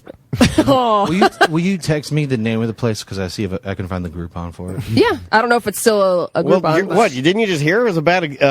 know, but I You wanted don't to wanna see do how it. much it was. I think it was like $100 or Okay. $110 or something. For two people. Yeah, for two people. All right, and you got a complimentary drink, which technically it's not complimentary. Complimentary drink. What But- do you get? Red wine or white wine? We went with white. Oh, okay. Which I then so. Normally they ask you if you want a guy or a girl. Wait, can you talk about this? Because that big sigh made me think that you're like going through something. No, I'm just trying to think of everything Okay. that happened, like how it started. I just don't want you to relive this if it was so bad. Oh, I'm gonna relive it Okay, anyway. cool. Every day of my life. So I shouldn't laugh. we're like, usually it's either on the paperwork or they ask you, like, do you prefer a guy or girl? They did not. Yeah. And I was seeing women therapists like walking through, so I thought we were fine. And then we went to the quote relaxing room where we got to sip our wine and wait until they were ready for us. They always have that cheap waterfall feature. It's like it's dim plastic. lighting. Yeah. Also, this place was like an old home converted into like a spa. Gotcha. Yeah. So like wood floors, real creaky, like nichey, and then we had to go up these stairs that was the tiniest staircase in the goddamn world. It seemed like an old haunted house, basically. Best place to get your massage. Yeah. So two guys come around the corner. Hey! And I instantly just look at my friend like, fuck, these guys are gonna be our masseuses. Which I, again, don't know what the plural is for masseuse. Masseuse? Did you ask the... Not Messiah. That's too close to Jesus. The lady at the front masseuses. if you could have the choice or you just... I didn't. I just filled out the paperwork and we sat down. All right. That's Maybe not like you either, because you're I know. you're bold. You speak out. And I think it was because also we were like the last appointment of the day. So I don't think there was anyone else to do the massages. Okay. So the two... So they didn't give you an option. Right. Well, one of the guys was clearly like you could make the assumption that he was a gay man. Yeah. The other one was a very young, like I'm saying, like he was probably like in his early 20s. Yeah. Young, attractive black man. Okay. Who was my masseuse. All right. And I'm like, God damn, because I'm married. My friend isn't. I'm like, why couldn't she get the gay guy, straight guy, and I get the gay guy because he doesn't care about rubbing on me. It's too awkward to be like, hey, can you guys change? Exactly. Because their business is like, But this has again- nothing sexual. Right. This is like a massage. What But does it again, matter? Samantha, known for speaking out. It surprises me that you wouldn't have. Yeah, but I don't know. It was so awkward. This is inappropriate. I feel like Did it Because happen then fast? he's gonna get like offended that I think he's going to like this Is is a he professional though? business. Or do we Like, just assume? I assume that he would be offended. Like, why would you suggest that? Like, Right. do you No, I think get I'm it. going to like? and then what are you supposed to say? sexually Can I have assault that guy? And but is the other guy white? Yes. Then it becomes a racial thing. Yeah, you can't ever say like, "Can I have the other guy?" It's not because he's white; he's gay. And then the guy's like, "I'm not gay," and you're like, "Oh shit!" Yeah, some fucked either Never way say here. anything. Yeah, you got like the worst combo. Yeah. Because you can't get out of it. So you get into the massage room. Yeah. I always wondered with like I've had a couple massage with my wife, and like my wife will get like down to her underpanties, and I will Underpanties. Does she leave her bra on? No, she'll take that Takes it off. off. But Do you take your bra off? Normally I do because I have a girl. This time I was like, I'm not taking my bra off. What are underpants? Oh wait, we're just talking about you. We're talking about your overpanties. We're talking about you getting a massage and whether or not you take your bra off. Underpanties, as Tom called them. How did your wife know we were talking about her and then she just walks in? There's a mic right there if you want to jump on. Magic, she appears. I had to she had to bring me a polo because I have a meeting I forgot about. Oh my god. Oh my god, what are you, the kid that lost his lunch? Mommy has to Very embarrassing. Friday was, how are you? Friday was the I'm first, good. How are the you? first time I could actually ever like sit and talk to Crystal. Like I've never. Yeah. Like, we have casual hellos, and we were laughing the whole time because the someone at our table looked exactly like Lee Russell from was really Vice Principals distracting. to the T. And as soon as she said it, I looked, and then I couldn't stop staring at him and laughing. I was strangely Walter Goggins. Goggins? Walter Goggins, yeah. Goggins, yeah. I was attracted to him. I couldn't stop staring at him. It was Travis's buddy. I know. Oh, that guy. He I'm was gonna cool. ask him for the hookup. He was Yeah. muscly Walter Goggins. Yeah, and he had like Goggins, it's he, with a C. Oh, he had like poof hair. Yeah, like he had yeah. good poof hair. He's a nice guy. I like that guy. So, okay, just to fill you in, babe, Samantha got a massage, a Groupon. I'm glad It you're went here. Very Poorly. sketchy, and now sketch. she's traumatized. So to bring you up to speed, there are two masseuses. We're not going to call them massage. We call them masseuses. So two masseuses, and one is a white gay guy. The other is a muscly young black guy. Why are there two? Well, Because there's a couples massage. Oh, okay. yeah, she got a Groupon couples massage. Her and her friend. We can That say would her be name, weird right? if two guys were We just can say rubbing her it friend's down. name, Yeah, right? Jessica. It's Jessica. I love Jessica. She's awesome. So- and, so you got the muscly young black guy. Jessica got the young gay guy. So Or the white Wait, gay you guy. did a couples massage with your girlfriend? Yeah. It's a good idea, right? Wow, I've never considered Like you could do that with before. Andrea. It cuts the price down, Yeah, and then you guys exactly. can video you rubbing your titties together. Like as scissor a grind. Father's Day gift for me and Tom. So Why'd you have to make it too far? Why'd you say scissor grind?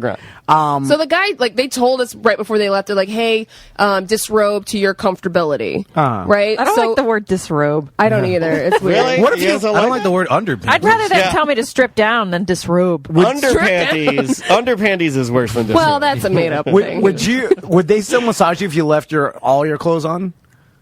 I don't know. Yeah, I think they would. But they let's use say the massage oil so they get it all over your no, clothes. but you just tell them I'm burned. Okay. You just tell them I'm covered in burns. You just don't use the oil still with my jeans. Oil my jeans up. So you strip down. Well, but you- normally, like I was saying, normally I do take my bra off. This time I told my friend Jessica, I was like, I'm not taking my bra off. Like, I don't feel comfortable with Well, that. also it takes like 9 people to help you. Take it off. No, it was there's the one bolt where it it's off. like All right, break the the crane in. convertible one, so you can take the straps off. So I just tucked the straps in, so it just looked like I had a strapless bra on. Okay. So when I was laying, like a girl at the beach. yes. So I Gotcha. was like laying. He told me to lay face up, and then he had my friend, That's the way other we one, like to fuck. lay face down. And I'm like, this is weird. Why are we in different positions or whatever? Yeah, why'd he start with you? I don't face up? know. Get in a doggy position. And then he didn't put like anything over my face, so and he had a stool like where my head is. So I'm like, I'm either going to look straight up into his eyes, or I have to close my eyes. They put stuff over your face. I've never had them put anything over Me my neither. face. Oh, really? No. They usually put like a hot towel over my face. No. Yeah. I've never had that. Yeah. No. Yeah, it's it's always an awkward, like I have to just close my eyes so that, and sometimes they breathe too heavy. I like going through the donut. Something about the pressure. Well, that's the other thing. He didn't have the donut on my table at first, and I was like, that's weird. Because the pressure of that. There's just nothing. Your head was hanging down. You're like, Remember, I'm laying face up. Yeah, if you're face up, they don't have the donut. But then when they flip you, they should put the donut. He did, but he rocketed it into my head, and like, it was insanity, dude. Also, so he's putting like tons of this massage oil in, and he just starts rubbing his fingers through my hair. Oh, put the oil in your hair? No, Oh, that's not. Why did he do that? It wasn't a scalp massage. It was literally he was just rubbing his fingers through my hair. It was a group. Oil your hair up, dog. And then he just started like feathering my face with I'm his gonna fingers. feather your face up. It was not a massage. It was creepy I as gotta put hell. some more oil in your hair. Hold on. I'm gonna oil this shit up so good. You're gonna look like a wet rat. you don't put massage oil in women's hair. You're not, I no. I've never even heard of that. I mean, you can. Yeah, but what? It's just what insane people do. You But know? even the basic, I feel like most people don't eat uncooked pasta, but crazy people do, and you can still do it. I feel like even the basic training, even if this is It guy's seemed like it was his first day, dude. I don't even know at what first was going age, on. like they should be like, hey, women do not. Okay, hold on. Let's see here. We got some oil. I guess this shit goes in your hands. All right. Well, Like he had to go to school, Right. So he learned something somewhere. I don't know if you really need to go to school. Yeah, you have to you be have to have a licensed. license, yeah. Do you for real? Yeah. Yeah. Yes. They take that very seriously. No establishment's going to hire an unlicensed. And you were at a well, reputable place. I thought so. We already determined So that. he's rubbing the oil in your hair, and then what does he do? So you're laying. So far, this is just an incompetent masseuse. So you're laying- It hasn't gone to like weird sexual harassment. You're laying It's on your awkward back. because he's not really massaging me. He's just lightly touching me But you're- with oil. But you're laying on your back. You have Yeah. your bra on, but your straps are down, and you obviously left your panties on. Yes. You got a towel over you. Do they put when you're laying on your back? Do they put the? It goes all the way up to your chest. So, Yeah. so it's not just your bras Right. unstrapped. I like it when they have the sheet and they put you under the sheet. I like that because then I feel like I'm tucked like a little glowworm. Yeah, you were under a sheet, right? Yes. Yeah. I love the sheet. Are you wearing like underwear or like thong? Underwear. Okay. Because that's Thong always like, is underwear, by Way the to way. make it. Way to make it creepy. because like especially when you're Calm down, oil- Cisco. The fuck are you asking? Were your underpanties big balloonies or were your underpanties thong majongers? Thong majongers. Kim Thong Il. So then he Don't starts. say Kim Jong-un. So then he starts like he's grabbing my arm. That and, should like, be our new shirt, right? It should be pulling- him wearing a thong. It says Kim Thong Un, Tom and Dan on the back. Print it. He starts grabbing my arms and like pulling them out of socket, essentially. He's like, yeah. Dude, I'm not lying. Why is he pulling your arms? I don't know, and I'm well, trying first not thing to we're gonna do, we're laugh. gonna oil up your hand. Then I'm gonna break your fucking arm. I'm gonna pull your arms like use my string to pull them out. Like Stretch Armstrong. This happened to you? And you didn't just run out the door? Now her hair's all oily. I'm gonna pull her arms hard. And then also, like I was saying, like you're super vulnerable because you're naked. Your wallet and your cell phone are away from you. So if something goes down, like you're in a really vulnerable space here. But you're in the room with your friend. Thank there, too. God, yes. So then he Did you start laughing when your hair's all oily and then you're pulling your arms? You're like, ow! I feel like he's doing everything wrong. Then he goes to my left arm where I have a tattoo on my bicep, and he goes, starts kissing it. I'm gonna kiss your tattoo now. Like what the? Like, What was That's so gross. You're getting massage from Pepe Le Pew? Yeah. he starts touching it, and he goes, "Oh my God, is that Kingdom Hearts?" And I was like, Because I just started You're not supposed to talk to just your. And he was like nerding out about it. So I start laughing, and I'm just like, yeah. Like, Oh shit, dog! You got that Kingdom Hearts? Oh god! You know what? I'm gonna oil your hair more now. You get extra hair oil. And then when I said yeah, as I'm laughing, he responds with, oh, "Okay, I just wanted to make sure." That's a really weird response. That's a weird way to get out of it. Because if it wasn't, I'm going to pull your arms, Chris. Like, he was uncomfortable, and he was making me uncomfortable. Tell me the Kingdom Hearts! Tell me! Then he started pulling my legs out of socket like he did my arms. Well, he's got to, if you break your arm, you got to break the legs. Did he massage your muscles at all? No. That's so... No, he never massaged my shoulders at all. Did he you didn't massage accidentally my feet at all. check like the wrong box when you said No. He started... You got the oily hair, arm pull, He and put his leg hand in pull. a fist I'd like the, this, and he took his knuckles and grinded the side of my thigh to the point where I almost punched him out of like a response because it hurt so bad. Okay, so he broke your arms, broke your He was legs, and then beating me started up. punching your thighs, He was and you have beating me oily hair. Yeah. And then did he flip you around? Did it become... When he asked me to flip over, he goes, "Can I undo your bra?" And then I was like, because it's like in the beginning you tell me to get disrobe to my comfortability. Clearly, this is my comfortability. I don't want to undo my bra, so asking me kind of put me in a weird position. So you undid your bra and blew him out the window. Did you say no? Please don't say you said yes. I said, I guess. Oh my god! He got blown out the window. And then he gets. Then he got real close down to my ear, and he goes, "Can you do it for me?" Oh shit! It was super. Yes. So then I'm like, what the hell? So now I have to like lean up, so like my boobs are gonna fall out of my bra, trying to undo this. Like, dude, I'm uncomfortable. I was uncomfortable the whole time. Oh, I found the group. Found it. I found it. So he whispers, "Can you do it for me?" You undo your bra now. Yeah. And I think he may have seen this. Over 1,000 bought, $106, and one of them sold out. There you go. Wow. I got that last one. Yeah, well, so obviously... So he saw your nipples because you had to undo your bra. It's a possibility. Did he rub... you're laying... And also, like my friend said, like her guy went to like the like her feet and held the blanket up behind her. My guy did not do that. He stood next to my face, and so I'm like, you're like right in my boob space. Yeah. See that common courtesy privacy thing. Yeah. This Usually guy that's was weird. the worst. Usually when they ask you to turn around too, or like flip over, they like go to the other side of the room or look at No. they're trying to be I like modest. the Asian. The Asians will leave the room. Yeah. Like in For most you to flip over. Yeah, they're very. Everything is very. And then they rub your boner after. No. Like if you go to a Real one. reputable, real the boner Asian rubbing, restaurant, they they start don't off. care. Those are sex workers. Like this. Well, that's why I thought. Why are they leaving the room when you? No, they'll flip leave over? the room and then they'll knock. It's almost too much privacy. It's like it's fine. I've got on little tiny dookie stained jockey shorts. So did your friend?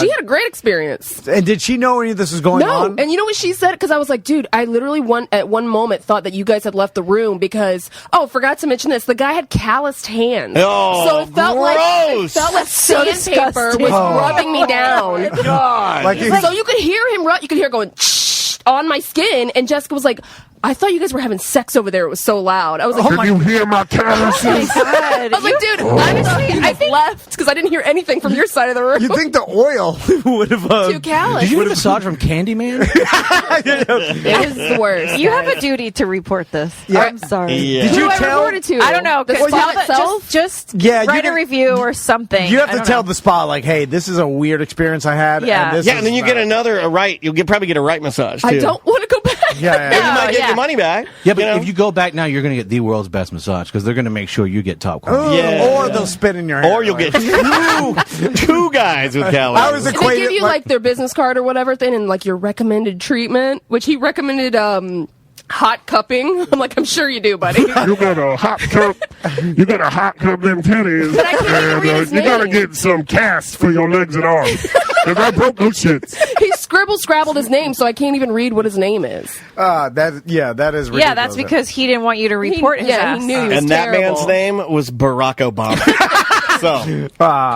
So that was weird. my. I hope he didn't actually work there. He walked in through the back. And he was just some bum. He's like, I'm going to help you. Well, the thing is, I was telling, dude, I'm more tense now because I couldn't even relax because Yeah, I didn't. I just felt like a guy was just rubbing lotion on me basically the whole time. That is. It wasn't a massage. I heard that you went home and you told your husband. He about wasn't it. happy. Yeah, he I was didn't even tell him the whole story until I told it on my podcast. And what did he say? Oh, I forgot. Oh, the worst part I forgot to mention, when he flipped me over. So now my head is down in the donut, right? Down in the donut. He pulled up a Favorite stool Alice in Chains song. so that his crotch is right where my face is. Yeah. And he starts rubbing his hands through my hair again with the oil, and then he grabs my hair and starts. He's like pulling my hair like I'm giving him a blowjob. I swear to God, Tom. Like That's literally, when my husband was like, "What?" He like faux face fucked you. Wait, so he was holding your hair and doing that Because move? you got to put it up in a bun, right? Uh-huh. Yeah, he's grabbing it and gripping That it, makes and me then does like uncomfortable. light little ups and downs. And I was like, I was like, what the fuck is happening? with the oil. He's like, I'm gonna get oil your hair twice. Okay, this move right now, I'm pretending you're giving me a blowjob. This part's for me. Just eat that donut. Just eat the donut. What was weird is in the same room, the handjob genie was filming her video.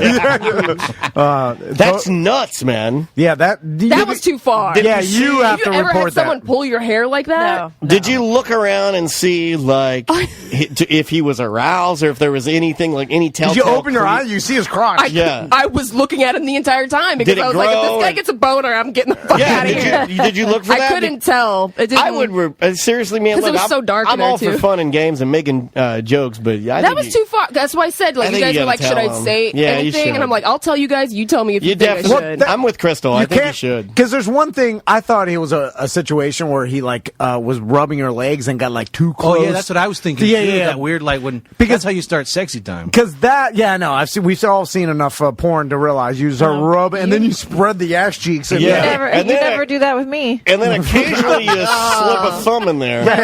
Or the pinky by mistake. You're like, oh, sorry. They're like, don't stop. So if that is, I thought this is like rubbing oil in someone's hair has no, And the has hair never been a pulling part thing- of. That's too far. That's too far because that's the move that I do when I don't want my wife to take it out.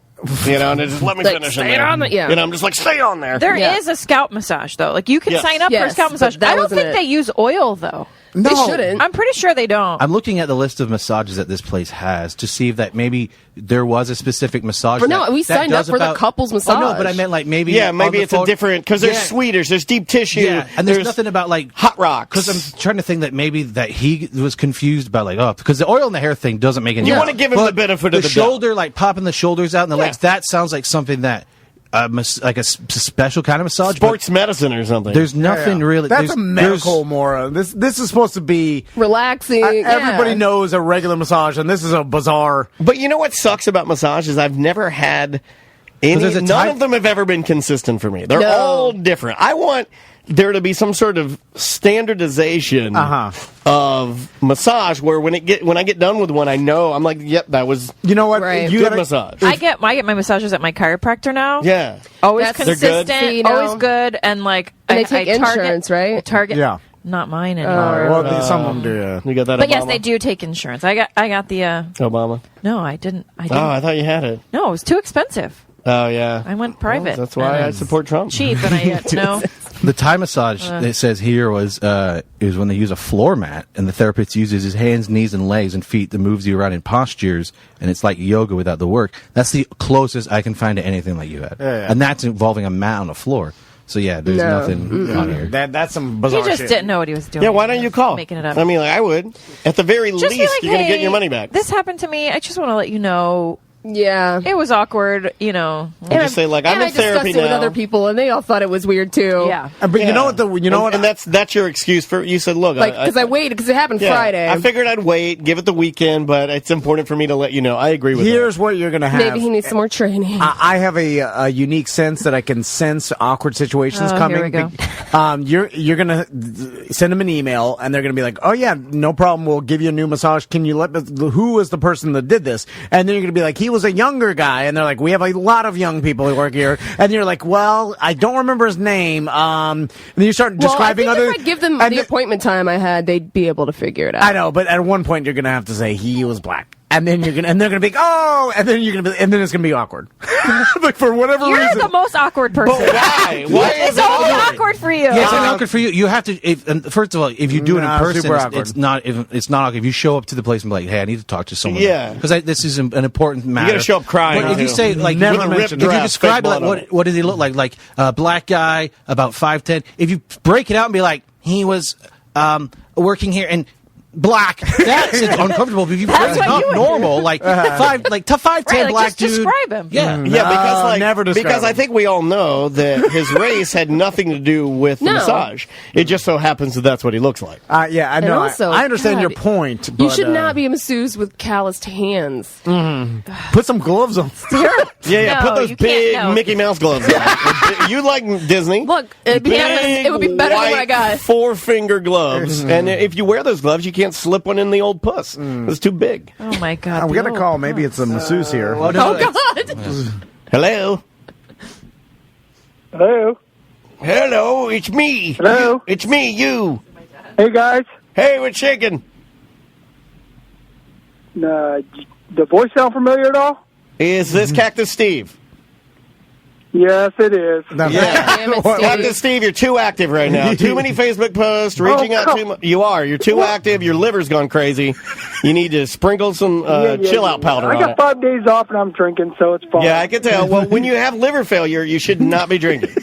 Don't ruin his party. We don't want you to die, Steve. I just wanted to ask you guys: is it okay if what do you do if you're getting a couple's massage and you have a guy-on-guy situation and he makes a move on you or he's touching the wrong places? Let it go. Yeah. You just let him jack you off. Yeah. Either let him jack you off or let him pump your ass. It's totally fine.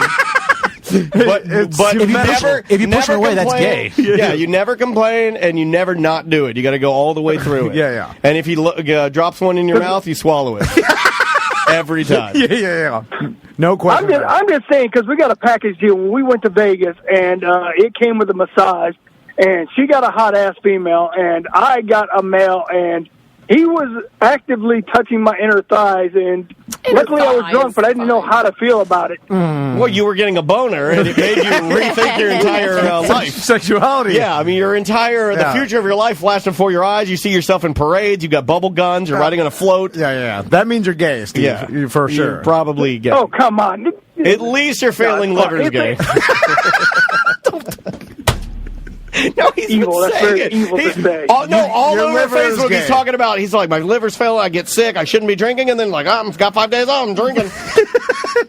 Would that actively stop you guys from drinking? Yes. If the doctor told me my liver was failing, I would stop drinking. Yes. 1,000%. Yeah. Daniel stopped drinking just because he was getting a little fat. Like literally, that's all it took is for him to he didn't want him to be healthier. Just stop. He's perfect. His liver's perfectly fine. Yeah, if any of us here had active liver failure, we would definitely 100% stop drinking. In fact, that may be the only thing that make me stop drinking.